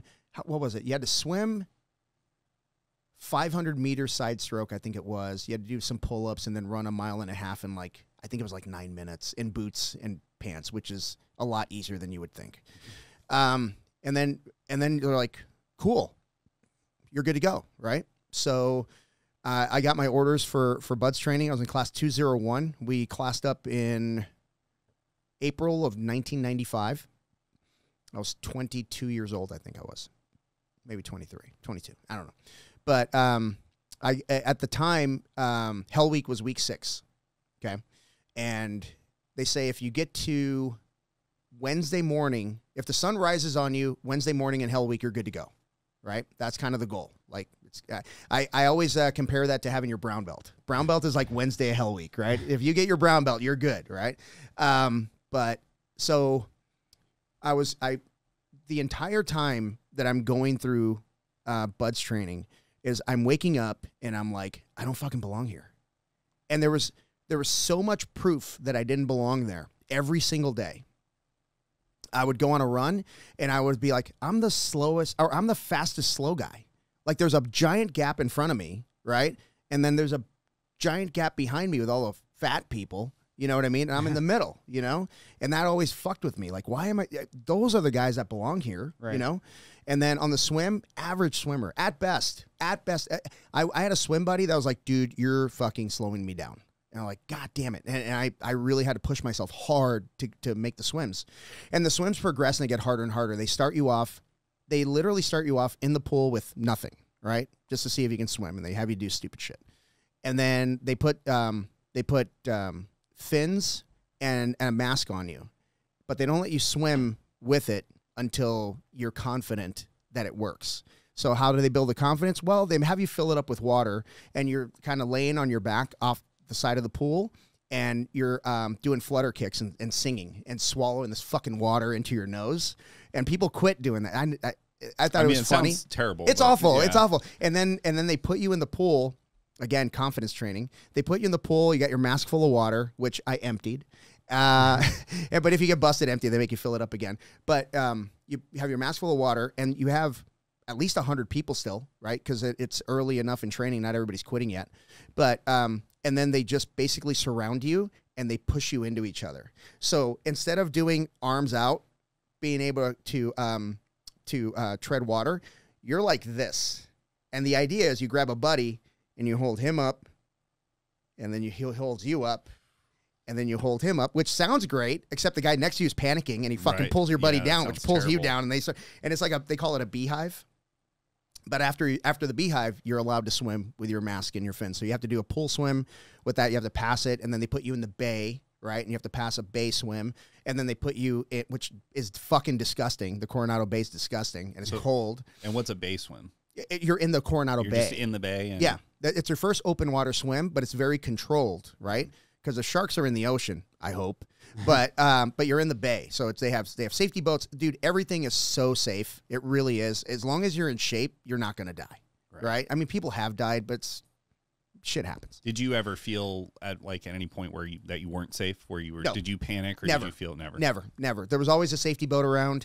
You always have a swim buddy. You know what I mean? So, and I'm pretty comfortable in the water. Like, we did drown proofing and all that other shit before, you hit the ocean. Did you get to that where they drown you? They don't drown you. They just, honestly, like, you're in a pool and you have your hands and your feet tied, but you're not hog-tied. Like, you can move. Like, you can kick your feet. But some people are designed like bricks. They just sink. You know what I mean? But you bob in the water, and they have you take your mask off, and they throw your mask, and you have to swim back and forth, and you kick off the wall. And the hardest thing was the breath hold, because you have to jump in the water. You have no mask or fins. You jump in the water feet first. You're not tied up, and you do a front flip. You cannot kick off the wall, and then you just swim 25 meters to the other side. You do a kick flip, right, or flip kick, and you kick your way to the other side. It's a 50-meter underwater swim. And people passed out, you know, and then people would panic, you know, micro lungs. People are just not comfortable in the water. That comes out. That's where it comes out. If you're not comfortable in the water, they can't put you in the ocean. Right. Right? Yeah, if you're not comfortable in a pool where you can see everything, you're going to fucking freak out, right? Anyway. Right. So it's so weird. Me and my brother used to do shit like that when we were in the pool. Like see how many times you can go back and forth and do the flips and stuff. Yeah, we yeah, used to do that shit. Yeah. There was a guy, he was an officer. I can't remember his name, but he jumped in feet first. He did a backflip, and he did that. He did the out and back backwards. He pulled himself like a squid, like this. He was a fucking fish. He was a fish. Yeah. He was just showing off. Okay. You know, I think maybe the instructors put him up to it, you know, but he was He had goggles or no goggles? No goggles. You have no goggles, no masker fins. So then you do your open water swims, which are in the ocean, and you go through the surf to a safety boat. You check in with the safety boat, you and your swim buddy. You go out to another safety boat, check in with them, swim back to the safety boat, check in with them, swim to shore, go to the truck, check in with them, and then that's where they score your time because everything's timed. So you're trying to do it as fast as possible. And you got to beat your time every single time. So you can't go balls out. You got to, and you don't have a watch, so you got to feel it, right? Same thing with the obstacle course. You had to beat your O course time every single time by, I think at the time it was like 30 seconds. Your runs, your timed, we had 4-mile timed runs every week. And that's like, they had conditioning runs that were also 4 miles, but there's a lot of circling and a lot of shit. But the time runs were my favorite because nobody fucks with you. As long as you pass, you're out there by yourself. Nobody's yelling into a bullhorn, calling you names, anything like that. That was kind of cool. So anyway, Hell Week kicks off on Sunday. And I remember I was with my swim buddy, Chuck Pollock. We do breakout, which is the funnest part, the only fun part. They shoot guns and blow shit up, and they, you know, spraying you with a hose. It's good. It's good for cameras, but when you're doing it, it's like, this is kind of stupid. So wait, what is it then? It's literally breakout. It's like the start of Hell Week. What they do is like first they put you in a room with everybody. You know, I think at the time we had like 48 people out of the 115 that started in a room, and they're like, watch movies, eat pizza, you know, do your thing. It's Sunday, you know, it's a very relaxed day. But and you then, know that Hell Week is kicking off. Oh, yes, you do. Yes, you do. But you're distracted. You're watching a movie. And then they're like, okay, go hit your racks, and, you know, we'll let you know when it starts. And then you're like, okay. And so I was like, Chuck, you're sleeping in my fucking rack. You know that, right? He's like, yeah. He goes, I know. He's like, I'm not going to go looking for you. So we're literally all the swim buddies are laying each other's racks. Instructors come out, go to your own fucking rack. What's the matter with you? So they kick everybody out, and you got to go to your own racks. And at the time we were in this compound where we had 4-man rooms, and it was kind of nice. So I'm with my 4 roommates, and we're laying there, and we're talking, and we're like, man, when are they going to kick this fucking thing off? The sun's down, and you're kind of laying there. And you know how it goes, man. Like when you're a kid and you're waiting for something, and then all of a sudden you start dozing off. And that's exactly what it was. And then boom, something blows up, and there's a guy shooting, at this time it was an M60, shooting an M60 with blanks in the fucking hallway. And it's so fucking loud, and they're just throwing like grenade simulators and artillery simulators. Just disorienting you? Yes, and it's complete chaos. But it's kind of fun. It's kind of fun. Like, you know it's coming. Yeah. So they're like, you go that way, and they're giving you orders to go that way, and then they're like, you know, they'll tell the whoever's responsible for the boat crew, and like, I want a head count. So he's got to account for everybody in his group, you know, so that's kind of chaotic. And if he doesn't, he gets punished. And then they start the whistle. The whistle is the most awful thing in the fucking world. It's all the instructors have a fucking whistle, right? And when you hear, if I remember correctly, if you hear one blast, you hit the deck, right? It's like something's coming in, you hit the deck. And if you hear 2 blasts, you low crawl to the blast. So beep, beep, you low crawl to wherever that beep, and they continuously do it. So you're low crawling this way, and then you hear it again. Oh, shit, it's coming from that way. And then you low crawl that way, and then you hear it from behind you. Oh, shit. By that time, you're like lizards on top of each other, right? So you're turning in different directions. So it's chaos. But it goes on all night.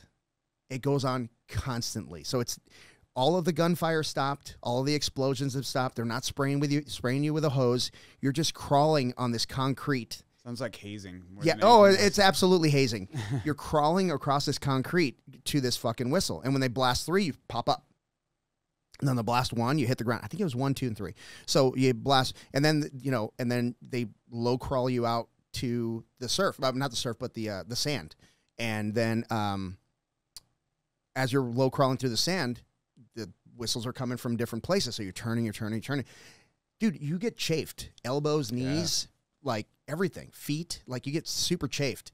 And you're just in like your sleeping clothes, right? No. You're in uniform. Okay. You're in the green. Well, now they're camouflage, but it was like an army olive drab kind of uniform. Yeah. Like imagine like a war movie in the 50s, that type of shit.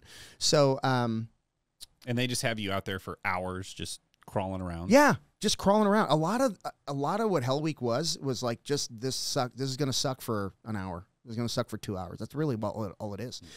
But so going back to the head trash thing, like, I would go to the obstacle course and I, would do my thing. And then I'd watch another guy ahead of me because the faster guys go in front of you.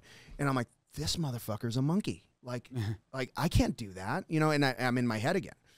Well, I get a lot of comparing yourself to other people. Absolutely. Like externally. Absolutely. And then you do, you could do this, this evolution where they tell you like, get to your boats and everybody's seen the boats in movies that the little rubber rafts that they use.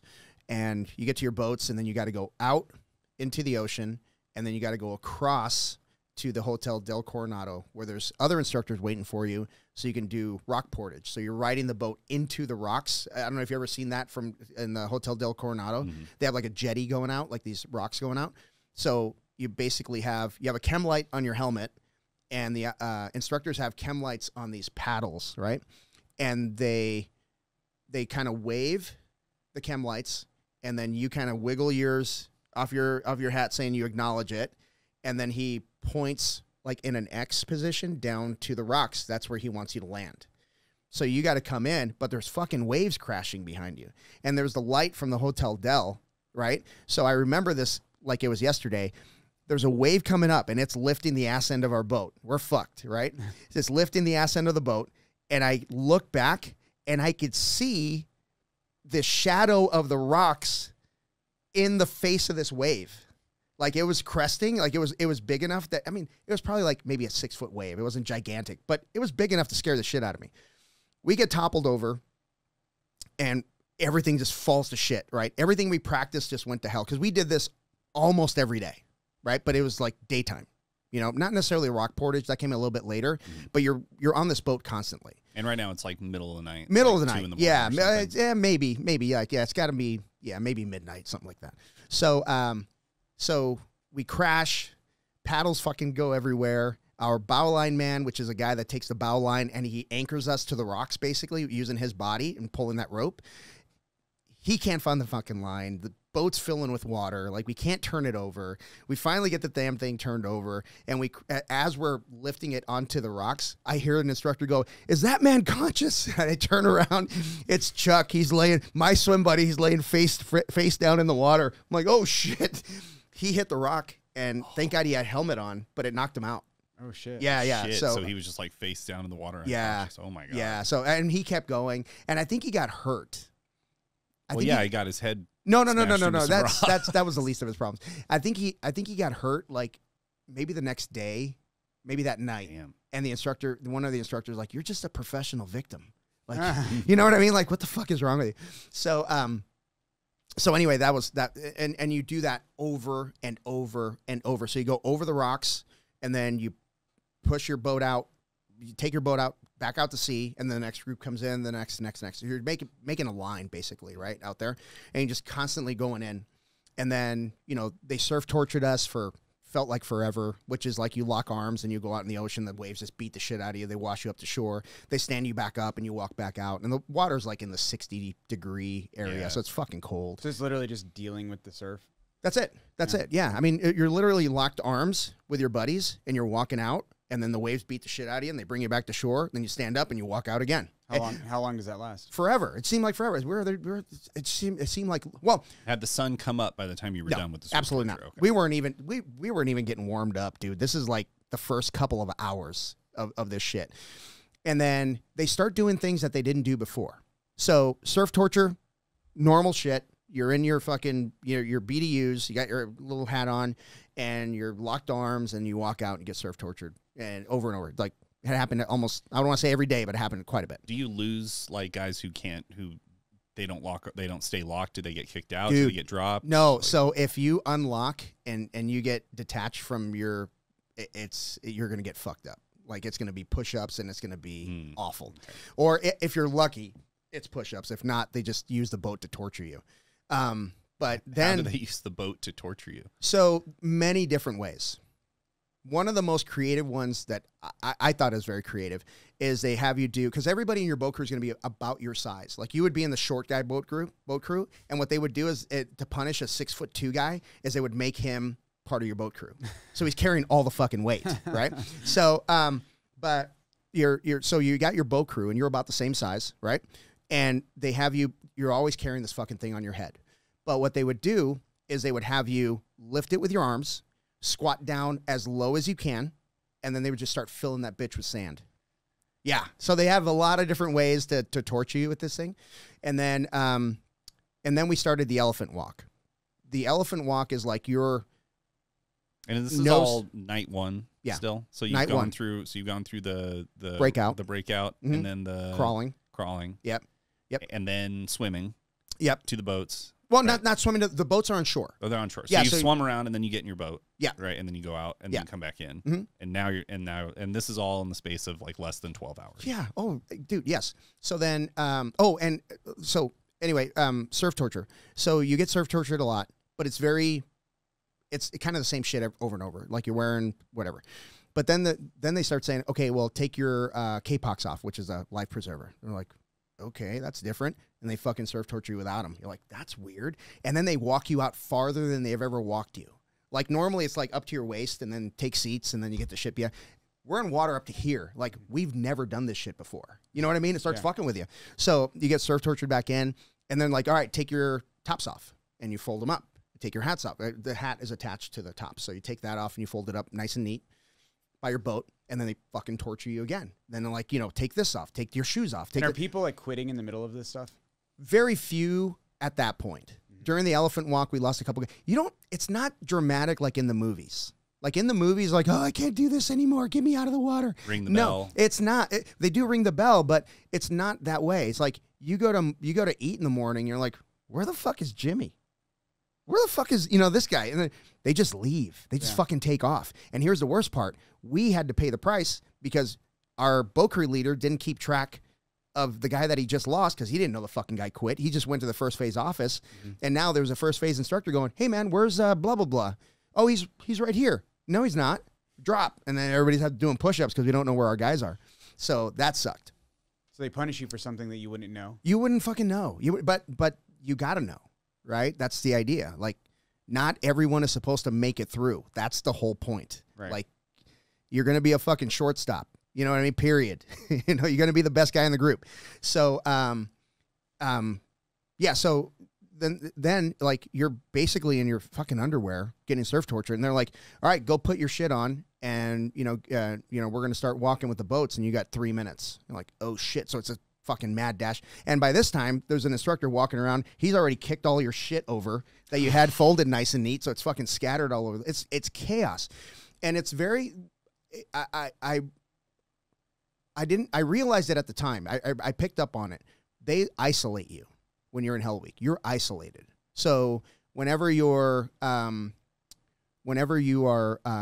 walking by another Buds class, if they're ahead of you, you hoo-yah that Bud class. So you acknowledge that they're walking by you or they're near you. Like, and then they would hoo-yah you back. And so by the time we start Hell Week, it's week 6. So there's already a class that's in pre-training, right? That's there. Well, they're supposed to hoo-yah us, and then you got to give them a little shit, for being the new guys. Yeah. Well, what they do is, like, every other Buds class has to turn their back on you. They turn their backs, and it's just felt weird. Yeah. Like, they hoo-yah you anyway, but they don't look at you. And you're fucking tired, you're fucking hungry, and you're cold, and you're like, fuck you guys. You know what I mean? But so then we start the elephant walk, and that was probably the worst night of my life, because with no more helmets on the head, it's just the hats, and you're literally walking around on the amphib side, which is across the way from the special ops side on Coronado. And it's just a series of figure eights around streets. And you got to stay up on the boat in front of you's ass. Like, you have to stay connected. And if you don't, they grab your fucking boat and they pull straight down. The instructors do. They'll pull it straight down in any direction. So you're like, oh, shit, going this way now. Yeah, yeah. So it's torturous, right? And we did that most of the damn night. And the next morning, oh, gosh, we did. It was all the head trash, man. Like, I don't belong here. And I'm fighting it. I'm fighting as hard as I can. Have you slept? No. We didn't sleep. We didn't sleep all Sunday night. Then I quit on Monday afternoon before all the real heavy shit started, like the real shit. Yeah. And I had no reason to. Other than I felt like I didn't belong there. Right. So you get through that first night, and the next morning, like you said, it's a lot of head trash. Yeah. Oh my God. The whole night. Because, like, it's not like we're talking like, hey man, how you doing? No, it's just, just all you hear is boots hitting the ground, man. Nobody's talking. Wow. You know what I mean? Instructors and they don't yell at you like you would think, like in the movie, like, like you're a piece of shit or anything like that. They're actually pretty nice about it. Like, hey man, you're just slowing everybody down. You got to understand, you're the fucking problem. Like, your boat crew's losing and you're the fucking problem. You need to understand that. And the faster you quit, the better they're going to do. I'm just putting that out there. Like, you do whatever you want, but that's really what's happening right now. The psychological torture. Fuck yes, it is, terrible. Man. They're just so brutal. They're just so brutal. And truth hurts. And they'll, like, if they don't like you, they're not going to beat the shit out. They might beat the shit out of you, but they'll beat the shit out of your boat crew and have you watch. And like, this is happening because of you. This is your fault. And they don't hate you because they know they're just fucking with you, right? The boys don't hate you, but you hate yourself. You know what I mean? You're like, fuck, I'm the problem here. And but right before Hell Week, I had a really bad day on the log. We were doing log PT. I had a really bad day on it, and instructor got in my head. Same guy was out there first night of Hell Week, got in my head, and I quit, man. I flat out. I quit, rang the bell. And the worst part is you don't disappear. You're there for a few weeks getting orders, trying to figure out where to send you. You know what I mean? You're there, but you're in your... So you're the leper. You're a leper. Yeah. You get to clean the place. Yeah. You know what I mean? Which I had a lot of experience doing. And the only upside that came out of it was I had passed my second class petty officer test. So I was eligible to put on my bars. And the significance of that is, like, you can't be promoted while you're in training. You got to wait till after. So as soon as I was done, like, hey, you're going to get promoted, petty officer second class. I'm like, that's kind of cool, right? Which, it was cool because I'm making more money, but it sucked because now I'm responsible. I'm in charge of these guys that are misfits. Like the island of broken toys is all mine. You know what I mean? These guys don't want to be there. I don't want to fucking be there. Yeah. But one conversation that I had, it was barely a conversation. One interaction that I had with an instructor. At Buds? Yeah. So what happens is you start your Buds class and the instructors are the enemy, right? They are the fucking enemy. They're there to fucking rattle you. They're not necessarily the enemy, but they're there to rattle you. They're there to make sure you belong there, right? That's fair. I think that's a fair thing to say. But there's one instructor that's a first phase instructor, and there's one for second and third phase. That is your proctor. Your proctor is the guy that's supposed to teach you shit, be cool to you. You know what I mean? Like, just like, hey, this is what's going on. You guys need to fix this. And like some proctors would take guys to the obstacle course on weekends and be like, hey, this is how you manage this obstacle. This is how you, because some of them are pretty daunting if you don't know how to do it right. He's like a mentor. He is a mentor. Yeah, exactly. Exactly. And don't get me wrong, he's still a first phase instructor, right? He's still, but he's your mentor and he's there to help you. We had the worst one on the fucking planet. Instructor Campbell, I'll never forget that motherfucker, dude. He surf tortured us. I'm pretty sure it was illegal what he did because there was no ambulance and he was the only guy there and he sat on the berm and looked over his shoulder the whole time. So I know he was fucking wrong, right? Anyway, but it was a Friday afternoon, dude. We were done with fucking training and he surf tortured us. I was so mad at it. Anyway, but I'm walking, I'm in the compound. I'm walking towards the first phase office. He's walking out of the first phase office and he goes, Martinez, what the fuck? And I'm like, what? He goes, you haven't failed a single evolution and you're fucking quitting. And it was that moment where I was like, oh shit, he's right. I didn't fail anything. I never failed anything. And that's because I would tell myself, I'm only going to do this shit one time. And if I don't fucking pass, I'm quitting. So that was a pretty good motivator. So like I said, that 50-meter swim, that I was shitting my pants because, you know, you go into the water and you start going, you know, making those noises. You're like, oh crap, I'm only halfway done, you know? And when we would practice it, I get to the other side. I'm like, gosh, getting to the other side is going to be tough. But those were the things I would tell myself. I'm only going to do this one time. Just get it done. And I managed to pass every single thing, and I fucking quit anyway. What was it like? Was it Monday morning? Were you just sitting there with yourself and just kind of saying like what pushed you to quit? I don't remember the exact thing. Like I said, it's never dramatic. I never saw anybody like panic and get me out of this. You know, none of that shit. It was just like I was like, yeah, I'm done. And I had this moment where you said, okay, I'm not going to do this. And I told my boat crew leader, I let him know. I was like, hey man, I'm done. And he says, he goes, no, he goes, no, you're not. He goes, I need you to do this. He was trying to keep me busy. And I wish I would have listened to him. In a way, I wish I would have listened to him, but I wouldn't trade my life for anything. I really wouldn't. I wouldn't trade any part of it. I have an awesome life. But there's some things, man. There's some little things where, you know, Heston put it to me very, very, very well. He said, you know, you were one mentor away from having a very different life. You know, and that's kind of what I carry with me. I got choked up there. That's kind of what carries me, that pushes me in my life today with my students. I want to be that mentor. Well, you are for sure. Yeah. So when that guy basically was like, what the fuck are you doing? Was it too late at that point? Like you couldn't be like, oh, you're fucking done. Yeah, you can't. The worst thing that could ever happen is they let you back into training. Yeah. You would never survive. First of all, your team doesn't fucking believe in you. Right. And the instructors are like, this is going to be too easy. You know what I mean? Like you already quit. Now you're a goal to break. Oh right? gosh, yeah. Oh, that would be too easy. Yeah. There's no way you could show your face again. Yeah. No fucking way. I mean, you could if you have, I don't know, man. It would not be easy. Yeah. You would be an anomaly if you passed. Yeah, because there were guys, man, we had a guy, I can't remember his name, but he was from Dev Group, SEAL Team 6, that I don't know what he did, but he must have pissed somebody out because he was a first phase instructor. Yeah. And he was brutal. Bro. He did things to people. Like, he would never punish you on your own. He would punish you, and he would take two other guys with you, and he wouldn't stop until one of them quit. Wow. He was fucking brutal, dude. And he's like, I won't single any of you out, but one of you is leaving. Jesus, shit, scary. Yeah, yeah. But I mean, but like I said, they're not like, yes, they yell at you. I remember we knew when there was an outsider around, like a reporter or somebody from the government. They were nicer, or no, they were meaner. Just where they were putting on a show. Like, what the fuck, dude? What did we do? Like, you're so shell shocked, but you're so used to the treatment that they're intelligent men. They are very intelligent men. There's no fucking knuckleheads out there, right? So when they start doing unintelligent shit, like yell at you, you're like, what the fuck is wrong? Oh, okay, they're putting on a show. Okay, I get it. You know, dog and ponies. Yeah. They were big. In the water, in the pool, if you go down, there's a 9-foot section and a 15-foot section and a 3-foot, so it kind of stages down. And in the 9-foot, I believe, or maybe the 15, there's windows. And there's like a way you can get down and you can watch what the swimmers are doing. Man, they would try to drown the shit out of you.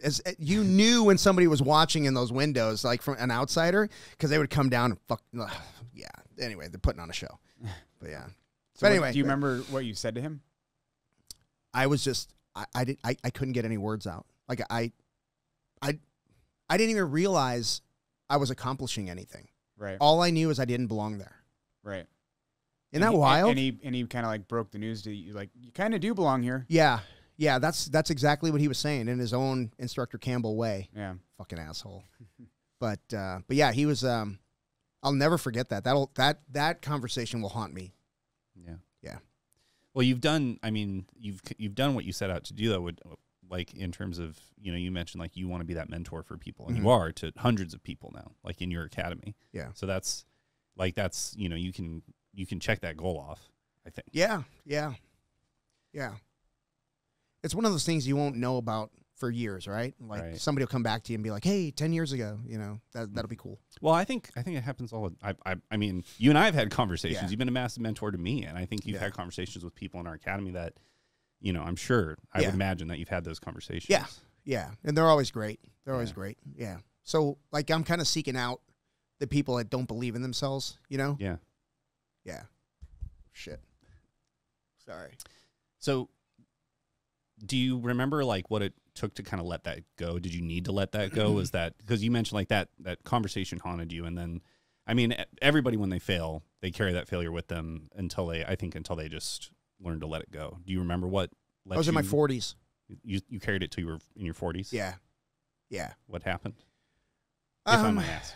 Well, I didn't know I was carrying that around with me, you know, through jobs, through my former marriage, raising my kids, until I started doing jiu-jitsu. And I say this all the time, like it peeled me open and it showed me who I am. And that's kind of when my sense of worth, at that point, it finally overcame that quit. To have done something like jiu-jitsu that was that difficult. Yeah. Yeah, it's amazing how I think that is a really, really common story for a lot of people, like a lot of people that do jiu-jitsu, because I think that, like we talk about how it's like the hardest thing you'll ever do, and it's so challenging, and it's so difficult and everything, and we're part of this brotherhood of people that tortures, you know, we torture each other, torture ourselves, but it's like there really is value to doing something that difficult when you look at the rest of your life and how much easier it is by comparison. Yeah. Like that was one of the reasons I started, you know, I told you, like, I kept hearing that if I did this really difficult thing that was really challenging, that the rest of my life would seem easier by comparison. I would gain confidence and overcome things. And I have because of that. So like that story you're telling, I think is extremely common it feels like just a majority of jiu-jitsu students, especially like young guys starting today who are looking for that. They're looking for that challenge. Cause I think, a lot of us just like a lot of times, like we're not challenged when we're younger, like just our society doesn't put a lot of emphasis on that kind of challenge. And so I think a lot of guys coming into the academy today, I know I was one of them, are looking for that. They're looking to be like something they can point to and be like, you can't take this away from me because you don't know what I had to do to get it. Exactly. What a lot of guys don't know too, or don't realize, is going to class is the easy part. Yeah. Right. Like sign up for a tournament. Like how many times, like when you're cutting weight for a tournament and you're like, you're really close, say, and you're like, oh, if I could just have a fucking pizza tonight and be overweight, and then that's my excuse. Then now I don't have to compete. Yep. Or I'm gonna go in and just kind of lose real quick, and then I did it. There's like so many, like you kind of give yourself, or you kind of like have these conversations with yourself where you're almost giving yourselves outs, and like some people do that. Like they don't make weight, and then they're like, oh, well, I did make weight. Yeah. Or, or they go in and they don't really try. Yeah. And they get their ass kicked or something like that. And they, they're just like, oh yeah, I lost. Yeah. But they didn't put the effort in. Right. It's like, but then if you overcome that, especially like, I think like that lead up to, there's so many times where you're like, I'll just drop out. Yeah. Fuck it. I don't want to compete. This is tough. In my opinion, and I learned this much later in jiu-jitsu, maybe like purple belt, I think. I realized that the hard work is the easy part. Mm-hmm. The real hard work is like staying on your diet. Yep. Getting enough sleep. Not having tequila with you guys. You should really have tequila with us. But sip it. But no, I would never sip tequila. Stretching, mobility.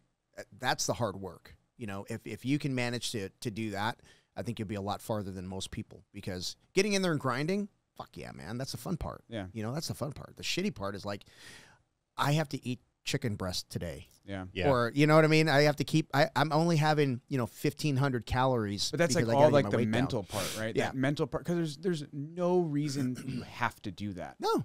It's not like you're going to die if you don't. But just like Steven said, I mean, it's something that you're seeking. Yeah. Right. And if you're truly, truly seeking it, you'll do it. Yeah. It's so easy to quit, and a lot of people do. Yeah. Yeah. I'm living proof, man. Yeah. And the cool thing about what I did in my life is I could go to somebody and just say, hey, man, I get it. Yeah. I understand 100%. I understand. Mm-hmm. Yeah. And that could go a long way. Yeah. That goes a really long way. I mean, there's no one who's been successful that got it right, that did it on the first try. You know, but you know what? But I didn't know that growing up. Well, no one does. Yeah. Because I think when you're growing up, like, you look at people who are your heroes or your icons, and we say this all the time in jiu-jitsu and just in general, like, everyone sees the success, they don't see the work. Yeah. They don't see the failure, they don't see the, like, what it took to get up and keep trying. Yeah. And I have lost my train of thought. It just went away. But yeah, okay. We were saying nobody sees that growing up. Yeah, like you don't really get to, like, see all the failure. And so for someone who, like, you know, like, who you look up to be able to tell you, like, I get it because I failed here. Yeah. Right. That goes a long way. One of the things for me, like, as part of just maturing, was realizing that, like, failure is just part of it. Like, showing up, doing it again, whatever it is, like, whatever, if it's business, if it's relationships, if it's jiu-jitsu, it's just getting up and doing it again. And everyone was a white belt. Everyone started with nothing. Everyone had no fans, no followers, whatever it is. We still don't. Yeah, exactly. It's just to be like us, have our 50 12 viewers. Our 12 listeners, 50 viewers. Yeah. No, it's one of the things, like, in jiu-jitsu terms, one of the things that I disagree with some parents, and I'm never going to tell a parent how to raise their kid unless they're hurting them, then I'll fuck them up. But let your kid lose, man. Let your kid fail. Don't give them an excuse like, oh, you just went up to weight class, or, oh, that kid was so much bigger than you. Just let them lose. Let them lose and have them learn that lesson. Like, what happened? Well, you know, I could have pulled guard a little bit better. Maybe I should have shot in. Maybe I should have done that. But fuck, man, don't make excuses for them. The kid, most of the time, I don't really hear kids say, oh, that kid was way bigger than me. They don't really. Can you tell? Yeah. I can't fucking when I'm doing the open, I can tell who's the giants are. But you know what I mean. But the weight classes are close. Yeah, I can't really tell. You think a kid's gonna be able to tell? No, it's the parent going, yeah, oh, if that kid was your size, you would have totally beat him. No, just let them fucking lose. Yeah, let them fail, because it's going to serve them so much better, so much more when they're older than you think. Like, I lost to this kid for 3 years in a row, and then I whipped his ass. Mm-hmm. That's an accomplishment. Right? I failed for 3 years, and then I succeeded because I persevered. That's what you're teaching your kid, you know? Yeah. I'm hoping I can impart that to my kids, because I didn't have that growing up. Like, I mean, I had a good life growing up, but I was not really challenged. Like, I flew through school, you know, and I spent a lot of my time just in the arts, and I was really good at that. I studied, you know, like, singing and stuff, and I was just naturally kind of good at that. Yeah. But when I got into college, I ran up against, like, so I studied singing and vocal performance in college. Yeah. And when I got to the university level, essentially, like, I went out and auditioned, and I got into the Berklee School of Music in Boston. Wow. Which is awesome. Yeah. But I didn't get into ASU or NAU. No kidding. Yeah. Huh. Which I thought was really weird, but I couldn't afford to go to Berklee, and I couldn't keep going with pursuing my training in college. And so I got stuck, and I got lost. And that was the first time that I truly failed in a way that was like, I was like, I literally just can't keep doing this thing that I'm passionate about, at least within the school system, because they've told me no. Wow. And it took me a long time to kind of figure out where to go from there. Yeah. You know, like, I got lost for like a couple of years, and then eventually I made my way out of it. But if I had encountered real adversity from a young age, in terms of just learning that, like, failure is not just an option, it's inevitable. Yeah. Like, you're going to fail. And then what matters is how you handle that failure. That's one of those things where it's like, you know, if I'd had a mentor there that could have shown me that, I think my life, and I wouldn't trade my life for anything either, but I think it would have turned out differently too. Yeah. Yeah, sure. Yeah. For sure. Yeah. It's amazing how, like, you know, you can use jiu-jitsu as a metaphor for life, but you can also use your life experiences to succeed in jiu-jitsu. It's fucking cool, dude. I mean, I'm sure we're going to catch a lot of hate. Well, you used that in boxing. Go fuck yourself. This isn't a boxing. This is a jiu-jitsu podcast. Jiu-jitsu podcast. I'm sure boxing is great. It's just not my thing. Or should we name them all off so they're not all mad? Judo, wrestling, Muay Thai, Taekwondo. There's always going to be someone in the Jeet comments. Kune Do, But what about this? Krav Maga, all the things, they all have their place. You can all use them as a metaphor for life. Jiu-Jitsu is way better. They're just a weaker metaphor. Yeah. Yeah, man. So that happens, and then how much longer are you in the Navy? Quite a bit, actually. So that was pretty early in my career. And I got orders to go. Well, I had orders for Sigonella, Sicily. But remember I told you I got to put on my E5 bars? Well, that made me eligible for other things. And my detailer called me, and he's like, hey, I need you to go to Panama because I need a small arms instructor because congratulations, you just made E5. So you can go to small arms instructor school right there in San Diego where I was anyway. And then I'm going to go to Panama. Well, I already had orders to Sicily, and all my shit was on its way there. And I was like, what about all my stuff? I was like, oh, we'll get it. He goes, we'll get it to you. I'm like, yeah, I totally, because I totally trust you to do that. But we lost the camera. Oh, we got it back. Okay, we're good. So I go to small arms instructor school, and then I go to Navy security school in San Antonio, Texas for 6 weeks. It was at an Air Force base, Lackland Air Force Base. And then I go to Panama City, Panama. Check in. It was October of 1995, I believe. October 95. And I was there for 2 years. I was there until October 1997. In Panama? Mm-hmm. Living in the economy in Panama City. Wow. Yeah. What was that like? Fucking awesome. Yeah. Awesome. It was so great. It was so great. I actually got sick when I came home. I was there for less than a year, and I came home for a school, some kind of admin school, whatever the fuck it was. But I landed in Virginia. My buddy picks me up, and he's like, what do you want to do? I was like, I want Wendy's, bro, or something. Like, things I don't get out there. Yeah. I got sick as a dog. Because I was living in the economy in Panama, because I lived in an apartment out there, and all paid for by your tax dollars. Not yours at the time, so other people, your parents probably. But all my shit was killed that day. You know what I mean? Like, I would eat at restaurants that fucking chickens were killed that day. You know, the fish was fresh. It was awesome. And I came here and started eating all this processed shit, and I got sick. Yeah, I got really sick. So, yeah, I loved it there, man. Got into diving out there. Man, it's just a beautiful place. Yeah. Yeah. And you stayed there till you left? No, I actually met my ex-wife there, and we got married and moved to Virginia, and I was stationed in Virginia for almost 2 years, and that's when I got out. I was eligible to either, I had to make a decision whether I was going to get out or stay in, and they were going to send me to my sea school. They're going to put me on a ship, and I was going to spend a lot of time at sea, and I had 2 young kids. You know, I met my ex-wife. She had a 2-year-old, Jade. Love you, Jade. And then we had in the Navy. Yeah, who's in the Navy. Yeah, yeah. She complains about being in the Navy. She's in some awesome places. And then we had Tony, my son Tony. He was a baby at the time. And I was like, yeah, I don't want to be away from them. So I decided to get out. I was 26, I think, when I got out. 27. Okay. So you did 6, 7 years? I did 9 years. Okay. Yeah. And then I got recalled to active duty in 2001 because I'm stupid. And then I did another 6 months on active duty. Really? Yeah. After 9/11. Yeah. So why were you stupid for getting recalled? So when I got out, I went to work for a guy in Pennsylvania, my buddy Bill Thompson, and Bill recently retired. Congratulations, Bill. But Bill and I became really close friends, and I went to work for him in Northeast Pennsylvania.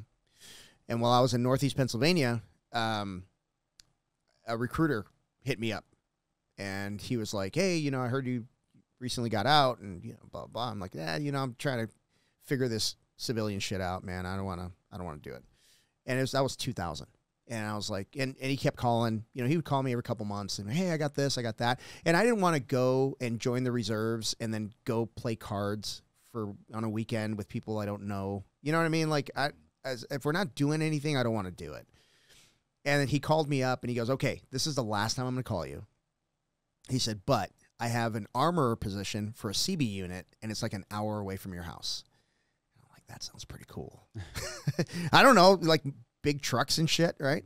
Everybody's a big kid, right? Everybody's a kid at heart. So I was thinking like, you know, earth movers and shit like that. And there's nothing like that. But I never saw the Armory. Like I never saw the shit. But I went to, I did that. And that was, I got sworn it. So he says, if we're going to do this, I want to do this like in the next week. And I'm like, why? there was a guy, I can't remember his name. I have a newspaper clipping that I got from my mom's place. But there was a guy that was, he was an astronaut from Pennsylvania. He was in town. He was also a Navy commander. And he would swear me in because he was in town doing like a tour after he came back from the space station. Nice. And I was like, allegedly. I was like, that sounds pretty cool. So I met the guy, fucking great guy. He swore me in. And then a month later, 9/11 happened. So were you thinking about that at all? Where were you when 9/11 happened? I was in Northeast Pennsylvania. In I was on my way. I was on my way to a job site. I remember this like it was yesterday.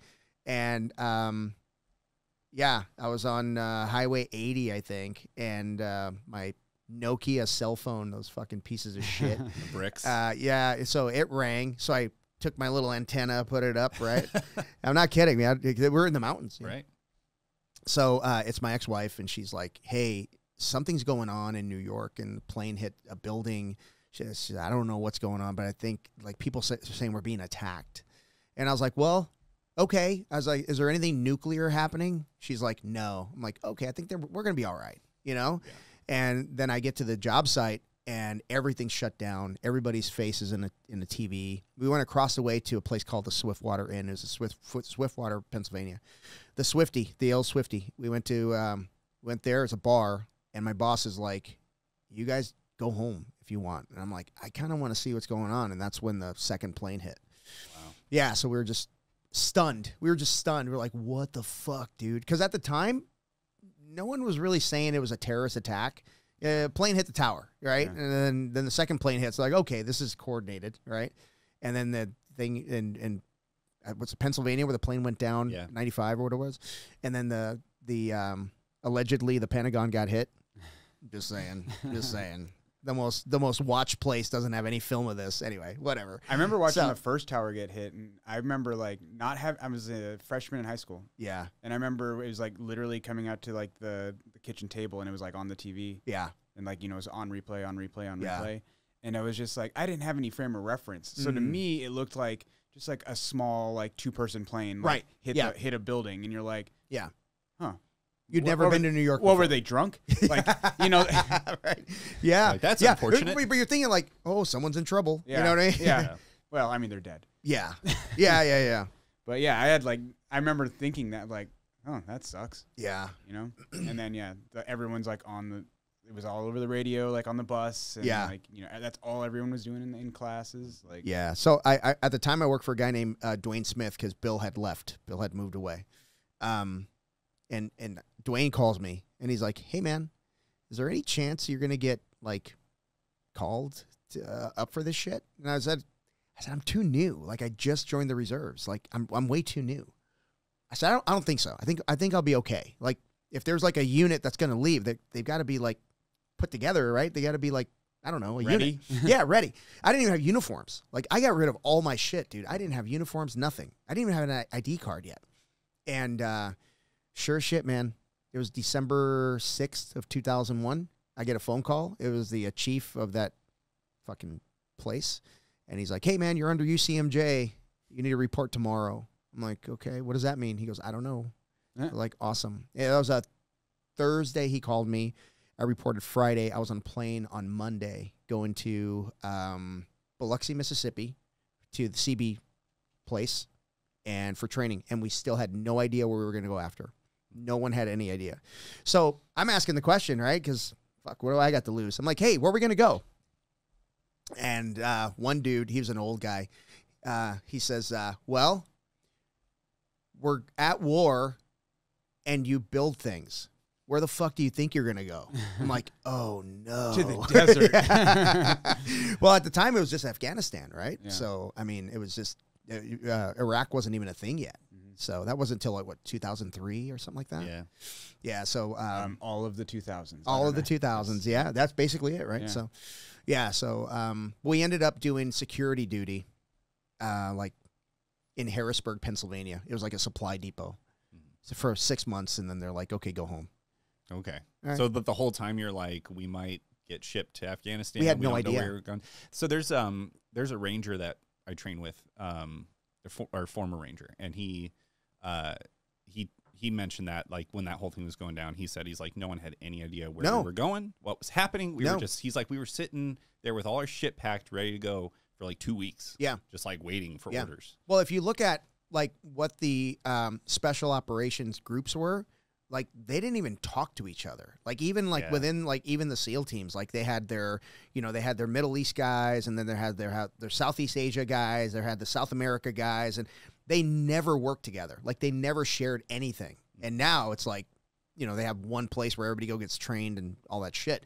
But back then, the teams did their own thing. Each team did their own thing. So, I mean, talk about being caught with your pants down. Can you imagine trying to have to do like Afghanistan with one team? Fuck no, dude. They had to use them all. So it's like, they didn't even know what they were getting into at the time, you know. But yeah, pretty wild. But we had, so I feel like the general American belief, though, is that, like, we had guys there already or really fast. That, like, we were in there pretty much, like, within, you know, like, we, like, again, we like to think of, when we think about our, I guess, our own military might, we're like, we were there the next day, like, or whatever. I think they were there in October. Quick. I think it happened September. We had guys there in October. Okay. Yeah. Yeah. Yeah, that makes sense. I think and I'm positive, like, I think there's been stories about, like, CIA people that were there already. Mm-hmm. You know, they just didn't know that there was going to be a big thing, but they were there. They had their finger on the pulse. Yeah. You know, someone's got to give them guns. You know what I mean? Why not us? They got money. Exactly. We can take it. So you kind of, like, sidestepped that whole thing. Like, you were you did the 6 months, and then you were able to come out. And then where did your life go after that? Like, I mean, I generally, it's like, you know, you kind of settled down and worked and everything, but you come out, you're navigating civilian life. You go in, you go out. 6 months later, where do you go from there? So I was still in Northeast PA for another probably year and a half. And this is after Mexico to Texas to Virginia, or to Panama City to Virginia, and then to Pennsylvania. Pennsylvania, yeah. So I did another year and a half in Pennsylvania, and then my ex-wife Stephanie and I had a house in Virginia that we bought in, gosh, when did we buy it? 96 or 97. And we still owned it. We were renting it. And the lease was coming up. And I said, hey, I want to move back. What do you think? She's like, fuck yes, fuck this place. The thing about Northeast PA, man, I don't know about the rest of Pennsylvania. It's like, I'm used to, like, home for me was Texas, and I couldn't wait to leave. But when I lived in the Hampton Roads area, which is like Norfolk area, like, everybody's kind of like here. Like, nobody's really from there, you know, unless their parents were military, they stayed there. And you had this community of people that were just like, oh, yeah, this guy moved away. Okay, cool, you know. In Pennsylvania, where the place that I lived in, Scranton, everybody was born there. They all work there, and they're all going to die there, and they're all cool with it. So I was like, talking about a fly in the ointment, like, you moved here? Like, who fuck does that? You know what I mean? Like, I was an outsider. My whole family, we were outsiders. And there were some people, don't get me wrong, salt of the earth, awesome people. We just didn't belong there. You know, we just did not belong there.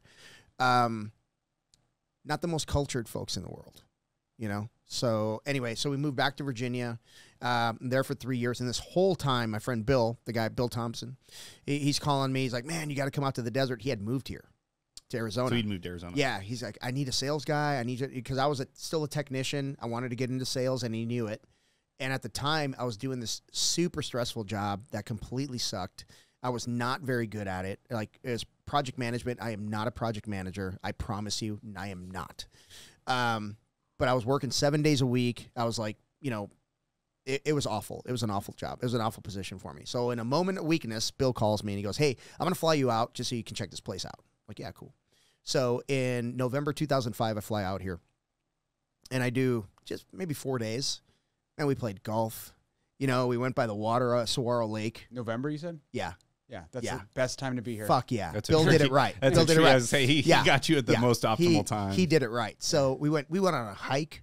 You know what I mean? It was like this place is awesome. So I go back and I'm like, hey, I really want to do this. And you know, it was not well received because we were settled. But I was like, man, as soon as you see it, I think you're gonna love it. So we moved out here. But I moved out here in August of 2006. And as soon as I got here, I was like, this place sucks. I can't believe anybody would live here. It is just so hot, so friggin'. The AC went out in my truck 4 days after we got here. It was just miserable. But I fell in love with the area, so I'm never leaving. Yeah. Were you as like physically, like, were you as connected to your body at that time in terms of just like doing extreme sports and like really kind of like pushing yourself in that way, or off not necessarily? On. Yeah, off and on. Like I focused on getting good at my job. You know, I focused on, because I was way behind. You know, they were like, I'm surrounded by guys that this is all they do. Like they're pipe fitters or they're technicians. Like I did building automation, right? I didn't know what analog and binary were. You know what I mean? Like I didn't know like how they associated with like flipping on a light switch. Mm-hmm. I just didn't know the words, right? So they're throwing these different terms at me, and I'm like, okay, that makes sense. This makes sense. Like I knew pneumatics, but like I didn't know how to tune things that were pneumatic, and that's a big deal because you got to have things that are ramping up and things that are opening, and it's all very intricate, right? That's a whole other system. And then, you know, you got this low voltage shit, and sometimes it works, sometimes it doesn't. You can do all the right shit and it still won't work, and you're like, what the hell's going on? And I learned everything from like flipping on a switch all the way to building networks. Like, and it was everything in between. And which sounds cool, except there's like 5 different generations of shit. Mm-hmm. And you walk up to this one thing, you're like, oh, I'll just plug in my little thing and I'll work on this on my laptop. And there's another thing that looks like a fucking telephone from the 1940s. And you're like, what in the world? You're hitting buttons. You don't know what the hell you're doing. So there's a lot of, the learning curve was so steep because there was just so many different dimensions to the job. But it took about 2 years, and then I'm like, okay, I can do this. Air conditioning, right? Air conditioning. Okay, yeah. so it was AC. Yeah, it was AC, but it was like building automation type stuff. So I made a friend, Kevin Capero. Kevin is he might be retired. I don't know.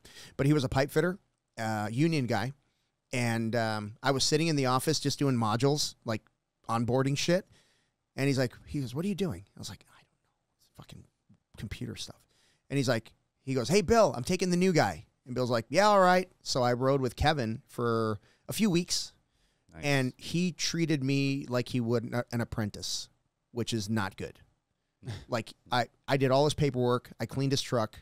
He just yelled at me the entire time. But he was teaching me systems. Like we would go into a mechanical room and he would explain to me like what type of system it was and why it works, why it does what it does. And he's showing me all of these things so that I went to training. When I went to training, like I understood the lingo because Kevin taught it to me. Now I just have to do the electrical shit, the electronic shit. So that helped me a lot.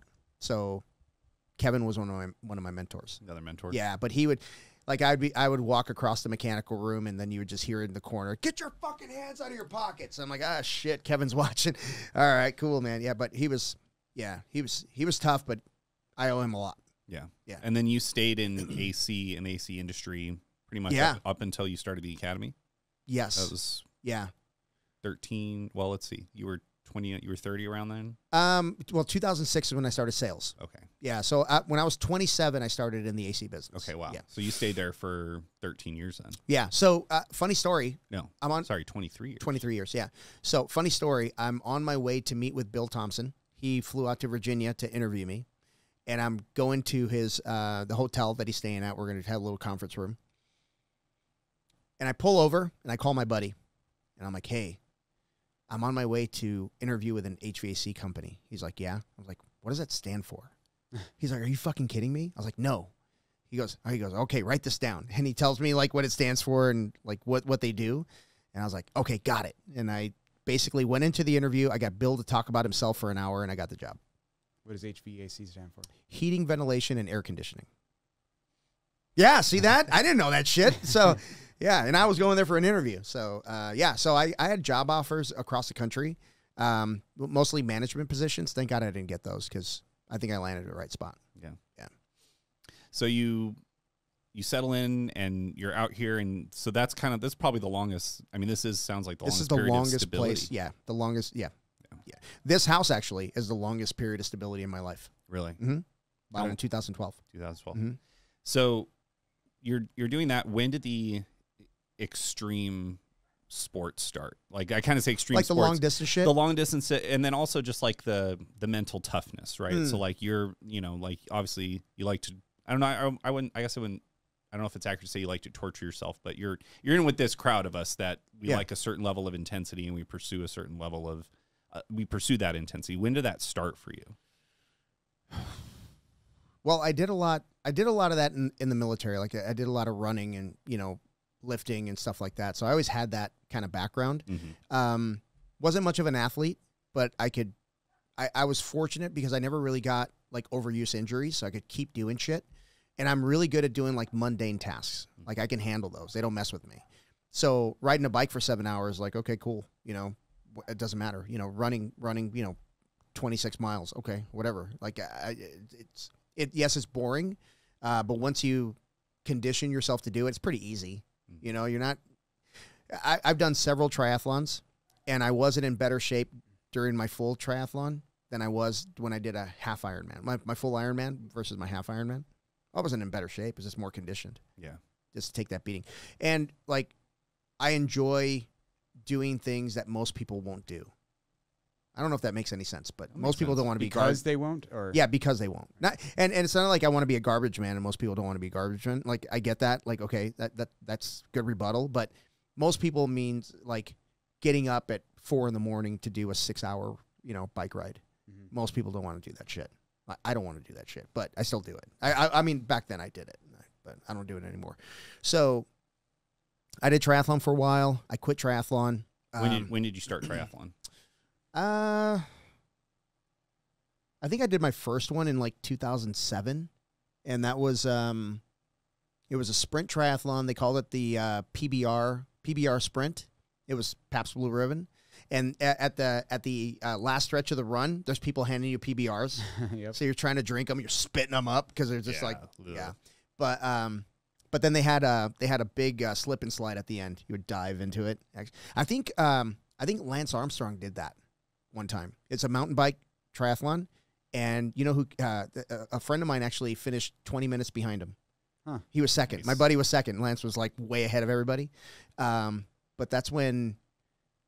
Gosh, I want to say it was like when he was like out of cycling, but maybe coming back. That kind of time period in his life. Was that before he admitted to doping? Yes. Okay. Yeah, way before. Yeah. So anyway, did that one, and then I was like, oh, this is kind of cool. So I got a road bike because I was a mountain bike course. I got a road bike and I started doing Olympic distance triathlons. And then I did a half Ironman, did several half Ironman, not logo iron distance, they call it. Yeah. So half iron distance. And then I did a full iron distance triathlon in Nevada in 2010. That was the last one I did. And but what got you to do the first one? Were you just wanted to try it? Like, sounded interesting? Yeah, it sounded interesting. I was a swimmer when I was in high school. So I had that background. I was not a cyclist, but I can run. I can run pretty well. Yeah. So I just got I can't remember what kind of mountain bike was, but it was a piece of crap. I think I bought it at a pawn shop just so I could do my first triathlon. And I walked it half the time because those fucking trails were super steep. But I finished and I was like, this is kind of cool, And there was one, everything's lessons learned, right? So this thing had one bottle cage on it. So I put my bottle on there and I don't know anything. So I'm hitting these fucking spots on this trail, like, hard, right? And trying to pedal up and then hit, downhills, hit him hard, and bike is bouncing all over the place. And I reach down for the bottle and it's gone. Oh. And it's hot as hell out. I think it was like April or something. So it was like, I'm in danger. Yeah. Yeah. So I was like, oh, this sucks. But I did the bike ride with no water. And then I finally got some water before the run. But then I started, my ex-wife and I broke up. And I met Amy, and I believe Amy and I met in 2009. So yeah, so we and she did some triathlons as well, some shorter distance stuff and the pool stuff. But yeah, when she and I met, I was working my way up to the full distance one. I had some, tune-up races coming, so I did one in Flagstaff.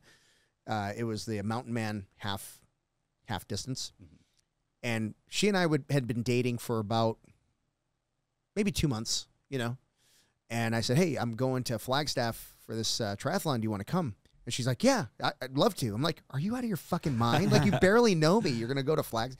Yeah. So anyway, I didn't kill her. So anyway. Yeah, that worked out well. Yeah. Yeah. So, so I did that. And then she started nursing school, which kind of put a damper on a lot of things because we had 5 kids. We moved in together a year after we started dating. Wow. Yeah, so we had all the kids together. You know, for most of the time, Zach was back and forth with his dad. But, and my kids were too, every other week. They were back and forth. But it was pretty hectic for a while. And then I got big and fat, and I thought I was going to die of a heart attack. And I said, I have to do something. And I was not going to do triathlon again because riding a bike in Arizona is fucking stupid. Right. Like, you're going to get killed. It's not a matter of if, it's just when. Yeah. You're just going to get killed. So I love cyclists. Like, I fucking dig it because I understand it. I understand the rush, man. Like, riding back from Saguaro Lake, going up those 3 miles of uphill is like cleansing. Is it? It's just torture the entire way. But it's fucking cleansing, dude. It's like it's just you and your breath. That's it. Because you're either getting left behind by the fast guys or the big fat dude's right behind you, right? You can't hear him. But it's just, it's amazing.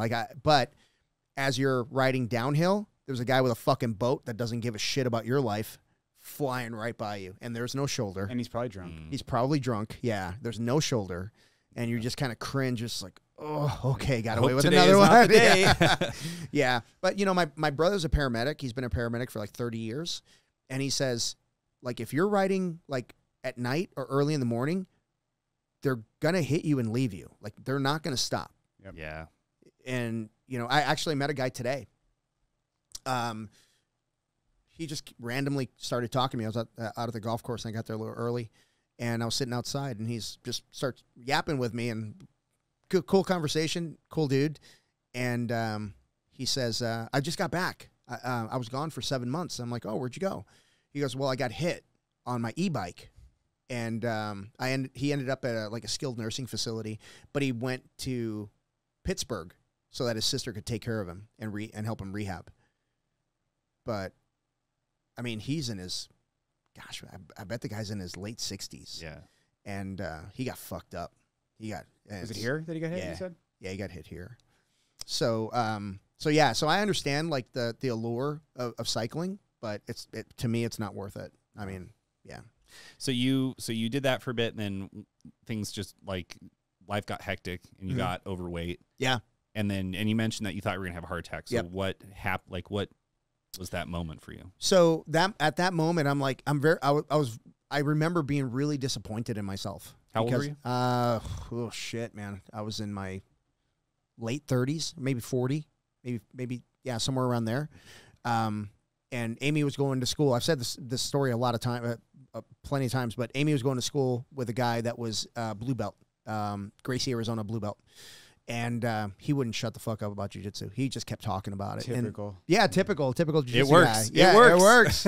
But honestly, like that's what prompted me to Google jiu-jitsu in Mesa and find Paul Nava's academy, and here we are, man. You know, 11 going on 11 years later. You know, I met some of the best friends I've ever had in my life in jiu-jitsu. Like, you know, you like to keep your circle small, but it's really difficult because there's so many fucking great people. Yeah. You know, we just did a tournament this weekend, and you know, it's like every single time it's like seeing a long lost friend. You know what I mean? The guys that you don't get to hang out with every day, but you know they're out there, and you just respect them, and you love them, and it's just cool to see them. You know what I run into at tournaments a lot is when you're talking to like maybe a blue belt or a white belt when you're students. Yeah. And then you see like a brown or black belt that you haven't seen in like 8 years. Yeah. And you're like, all right, hold on a second. I got to go talk to this guy. Yeah, man. It's just, it's special, man. It really is. And I think, well, I've been around long enough that I know I'm going to miss a lot of this because there's going to come a day when I can't do it anymore. And this is going to be one of the highlights of my life. And you guys are going to come up in conversation a lot. You know, a lot of you guys, because, you know, we've shared a lot of moments, and this team's never going to be together again. That reminds me of this like a meme or something that I've heard or seen or whatever, where there's always that last time you hung out with your best friend. Yeah, like when you're in elementary school, Yeah. and you don't even think about it. But there was that last time that you never saw that guy ever again. Yeah. So what was it like starting jiu-jitsu for you? So you're looking for something, you're like, all right, this guy at this blue belt won't shut up about it. So you decide to try it. Yeah. You don't end up at Paul's first. No, I actually did my first class with Arthur Ruff. Actually, at Arthur Ruff's place. Arthur had moved to the Midwest, I think, at the time. And Gerson was my very first jiu-jitsu instructor. He was the head coach at Rough House off of Guadalupe and Dobson. And that's like 2 miles from my house. So I was like, man, I hope this place works out because that's pretty convenient, you know?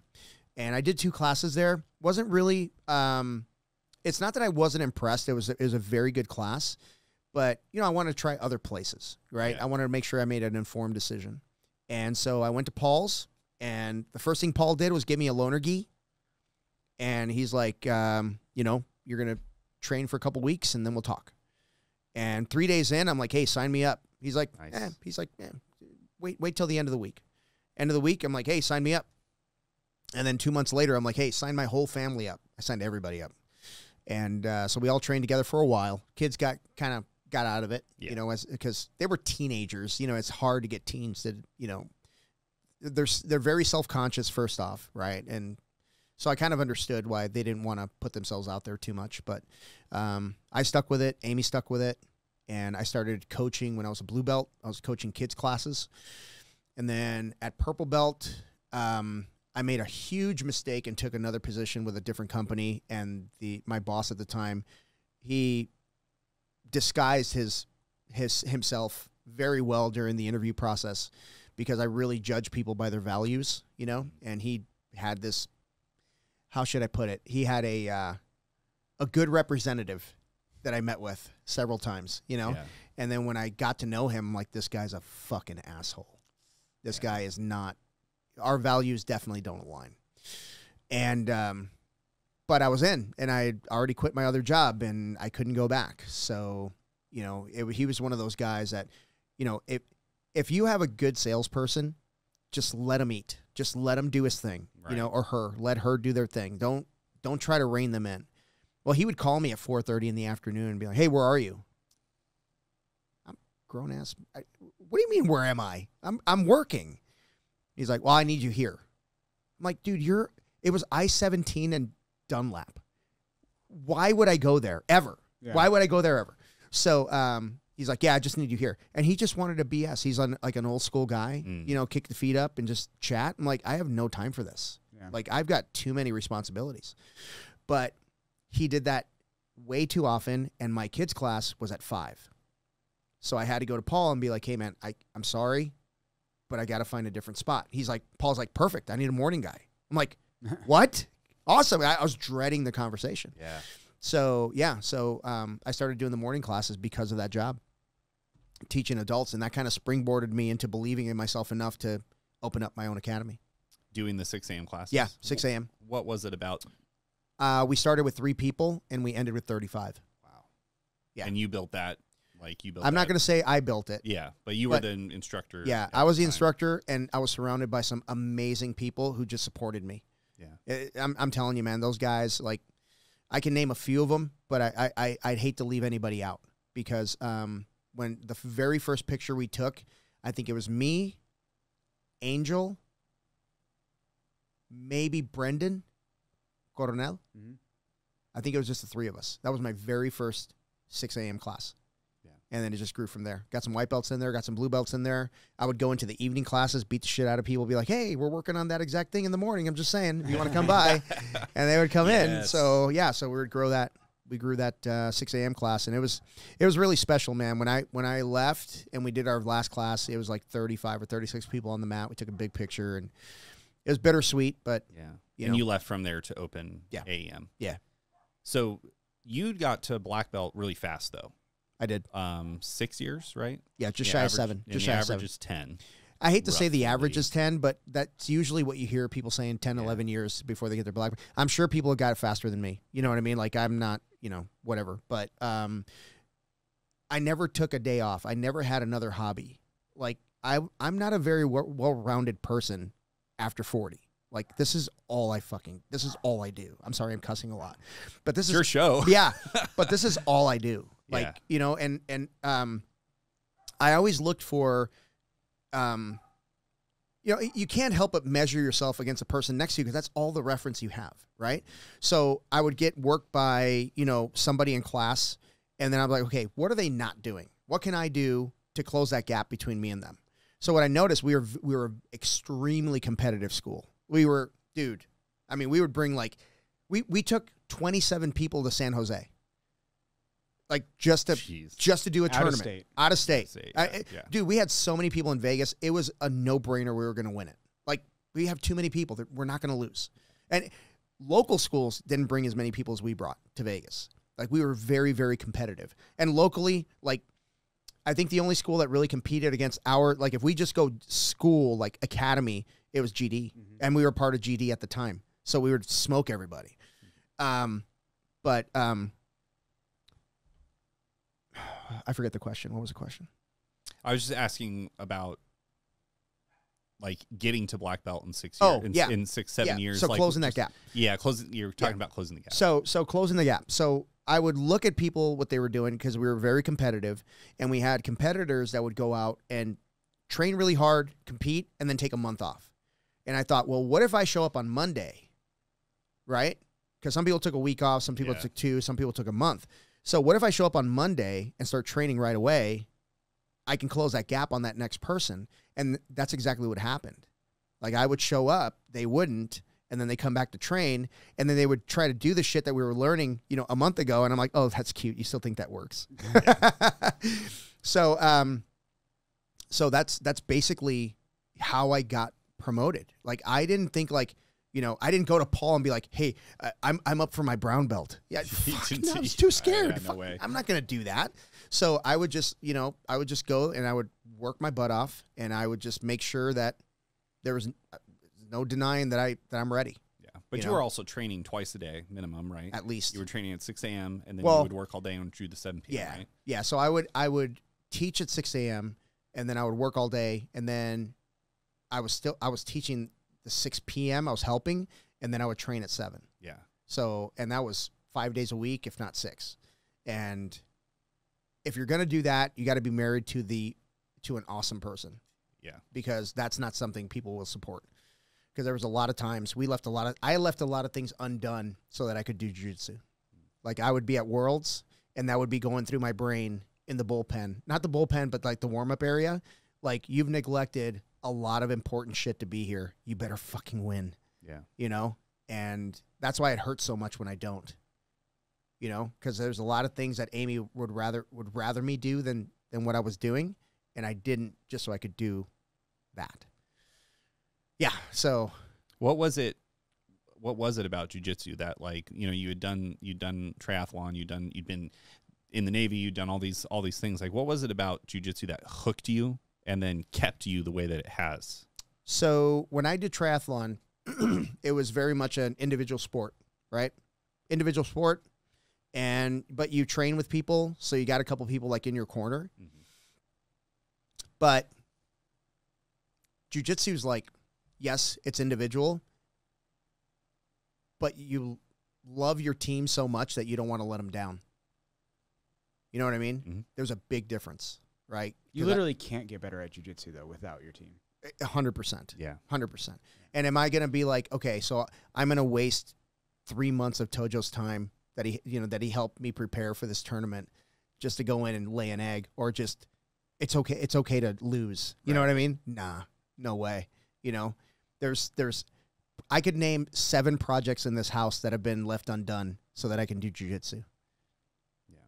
You got to tell yourself it's okay to lose, but not believe it. Well, if you're going to lose, man, it better be a good loss. Yeah. Like, there are good losses, man. Like, yesterday I lost, not a good loss. Nope. I'm not saying I should have beat him. I'm just disappointed that I didn't open up and try things. Yeah. It's a local tournament. Who cares? I was losing anyway. Like, I know it. You know, anybody that plays top is going to be the aggressor, and he came pretty close to passing my guard a couple times. You know, were my attacks more effective than that? Probably not. But I didn't open up. I didn't try a lot of the things that I've been implementing, and I'm pretty disappointed in that. And that's not going to happen again. This is yesterday you're talking about. Yeah. Yeah. It's way more fun to risk it. It's way more fun to risk it. Yeah. It. And then when you're getting crushed, you're just like, you know what? Maybe I shouldn't have risked it. But I was playing to not lose, right? Yeah. So that's kind of where my disappointment comes from. Yeah. Did you, so you got all that confidence from growing the 6 a.m. Mm-hmm. What was the conversation that you had with yourself and the kind of the moment where you said to yourself, like, you know what, I think I could run an academy. I think I could do this. I was sitting in traffic on my way to a meeting that I didn't want to go to. And I called my former business partner and I said, hey, we should open a place. And he said, yep, let's do it. And that was it. That was a springboard. And then we incorporated right as the world was shutting down. Yeah. Yeah. Yeah. That was wild. Yeah. That was wild. You opened it's crazy to think October about. of 2020? We incorporated in March and we opened brick and mortar in August. Oh, was it August? Yeah. Okay. Yeah. There's a really good quote by Steve Jobs where he says, he said, you know, what he used to do is he'd get up every morning and look in the mirror and he would say to himself, can I do what I'm going to do today for the rest of my life? And when the answer is no for too many days in a row, that's when he knows he needs to make a change. Yeah. No, it's great. Yeah. I like that. Yeah. And, yeah, we opened up and I mean, people started signing up and we started growing and haven't looked back. Yeah. Yeah. Yeah. You made it. I mean, that's a great, that's Haven't made it. Well, Haven't made it. well, you haven't, right? Yeah. Like you're here, you're doing it. Yes. And I would say, I don't know personally, but I would venture that it's unlikely anything is going to take you off the course that you're on. No. Like nothing's going to take your academy away. It goes back to like the idea that like, you know, there's things you can't take away from people. No one's going to take your academy away. Like you've built this amazing thing with this amazing community, right? That's not going away. Yeah. You're here, you're doing it full time. I mean, you know, we talked a lot about just when we were chatting generally before you quit your other job. Yep. And you were saying like, okay, I'm going to go to this date. And you, to your credit, you were very responsible about it. You were like, okay, I'm going to make sure that I can actually support myself and I'm going to leave on this date and everything. And you like gave your 2 weeks at your job and all that stuff. Yep. A lot of guys. I actually did not give 2 Oh, weeks. you didn't? Oh, did I not tell you? Did I tell you about that? I don't know. I don't know the story. Probably. I probably just didn't care. Yeah. No. So, Good friend. So, yeah. I don't care about your job. So, I said November 1st, right?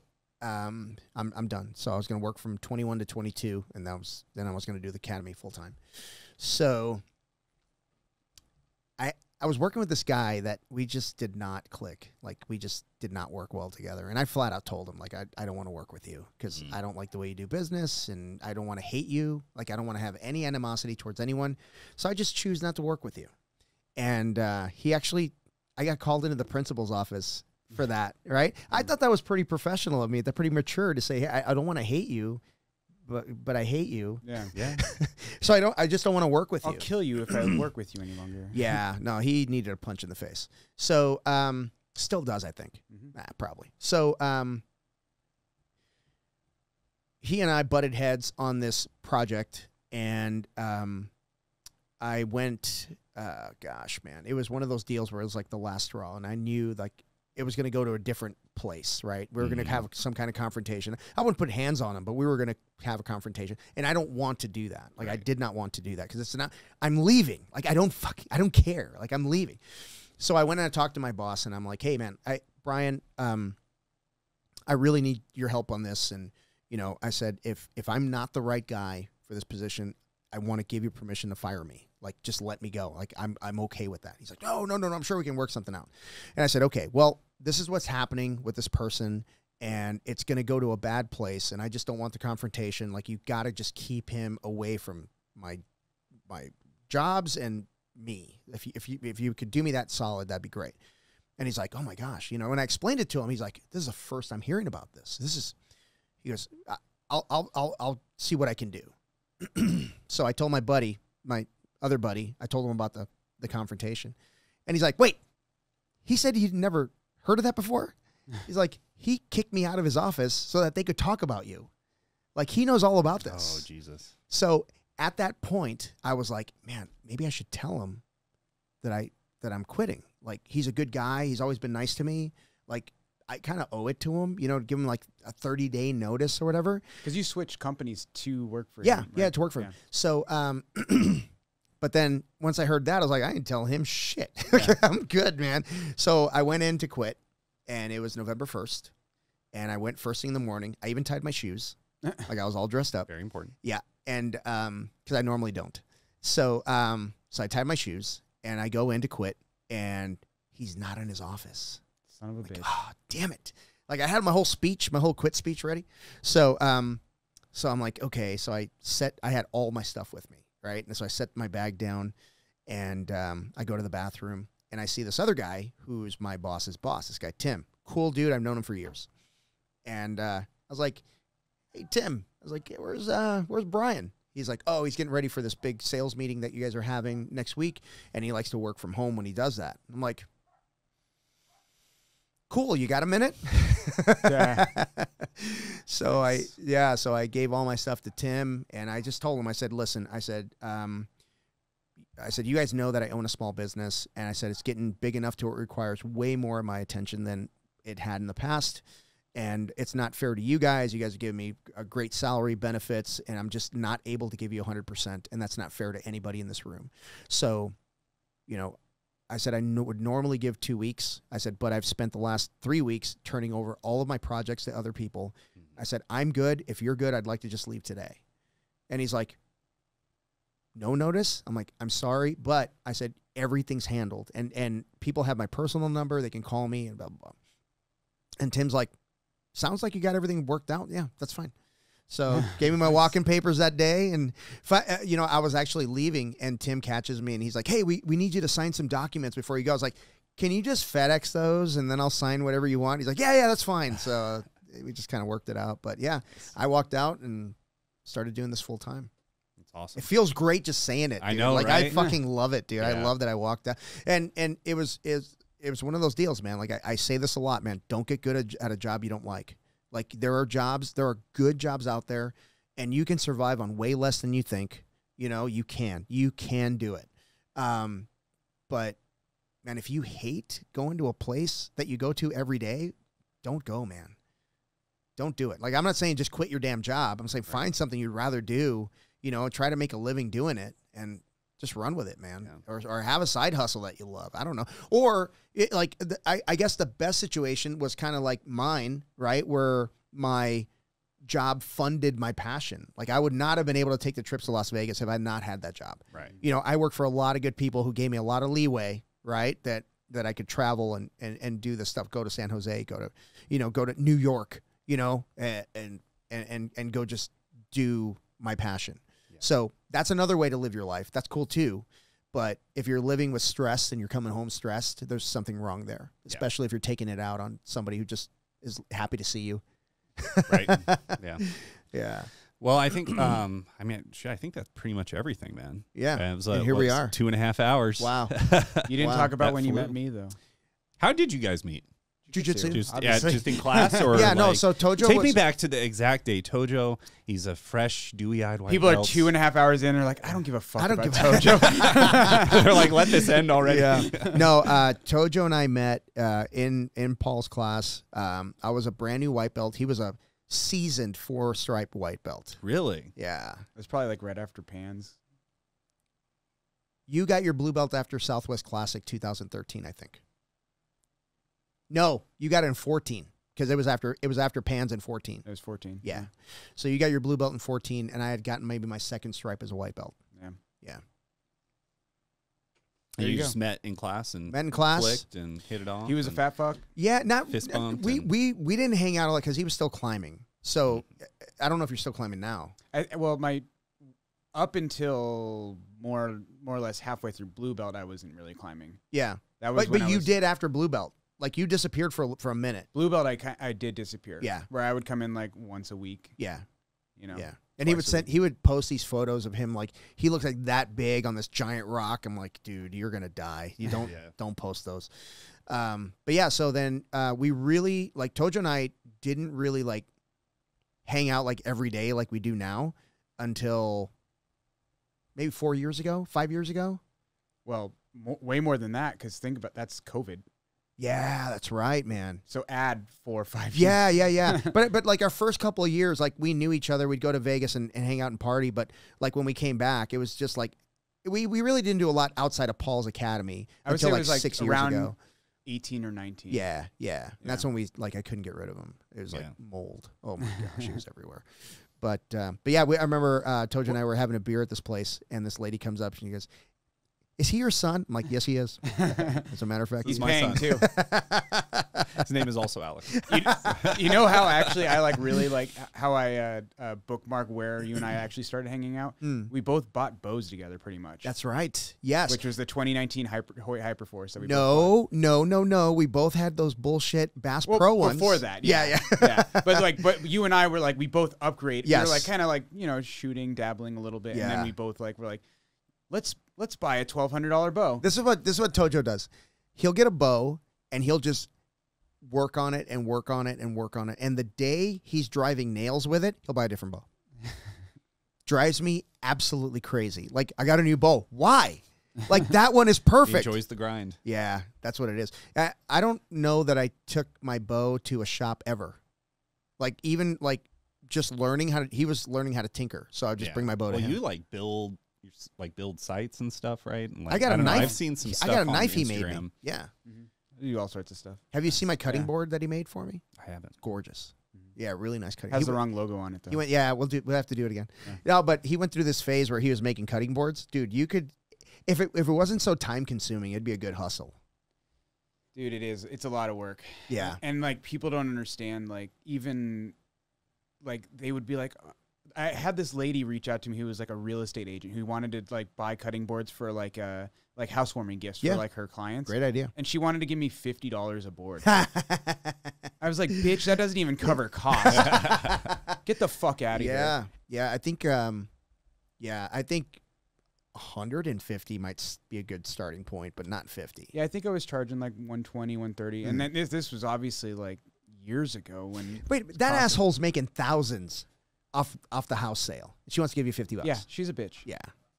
And then there was another thing. She's like, I wanted a acacia wood. I'm like, I don't even know where the fuck to get acacia wood. What is acacia? What is an acacia? There's some biblical significance to it. It's just a regular. You can get it. It's just like you have to order it. Like I'm not ordering wood for your fucking Just get project. pine and lie to her. Yeah, just right.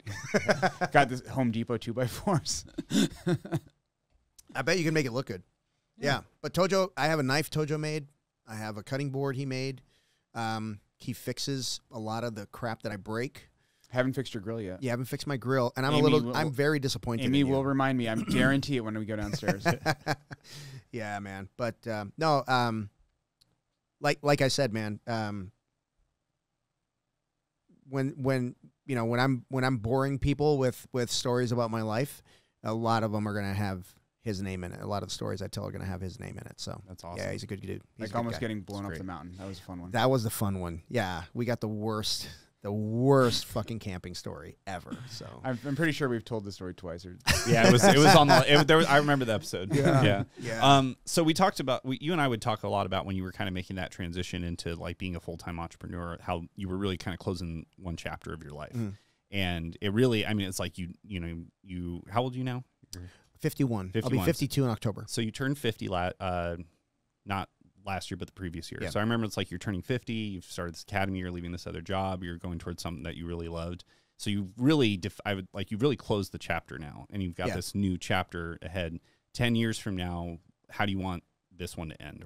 Or not 10 years from now, because that's when hopefully it's not that soon, but like you're in the second phase, and it seems like you're pretty set on what you want to do. So what are you hoping to accomplish in the second half? It's pretty simple, man. It's pretty simple. Obviously, at some point, I want to be in a position where I can kind of take a giant step back. But when I do take that giant step back, I want to be that person that brought.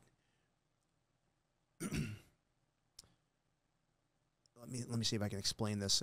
If I can find the words for this, I want to be that person who brought a unexpected result to the jiu-jitsu world. For example, if I could have a woman head coach, a woman head instructor in my academy, I think that's a huge win, because I see women's jiu-jitsu today the way I saw Masters Jiu-Jitsu 10 years ago. Masters Jiu-Jitsu 10 years ago, you go to Master Worlds, there might be 4 people in a division, maybe 3. Yeah, everybody podiumed.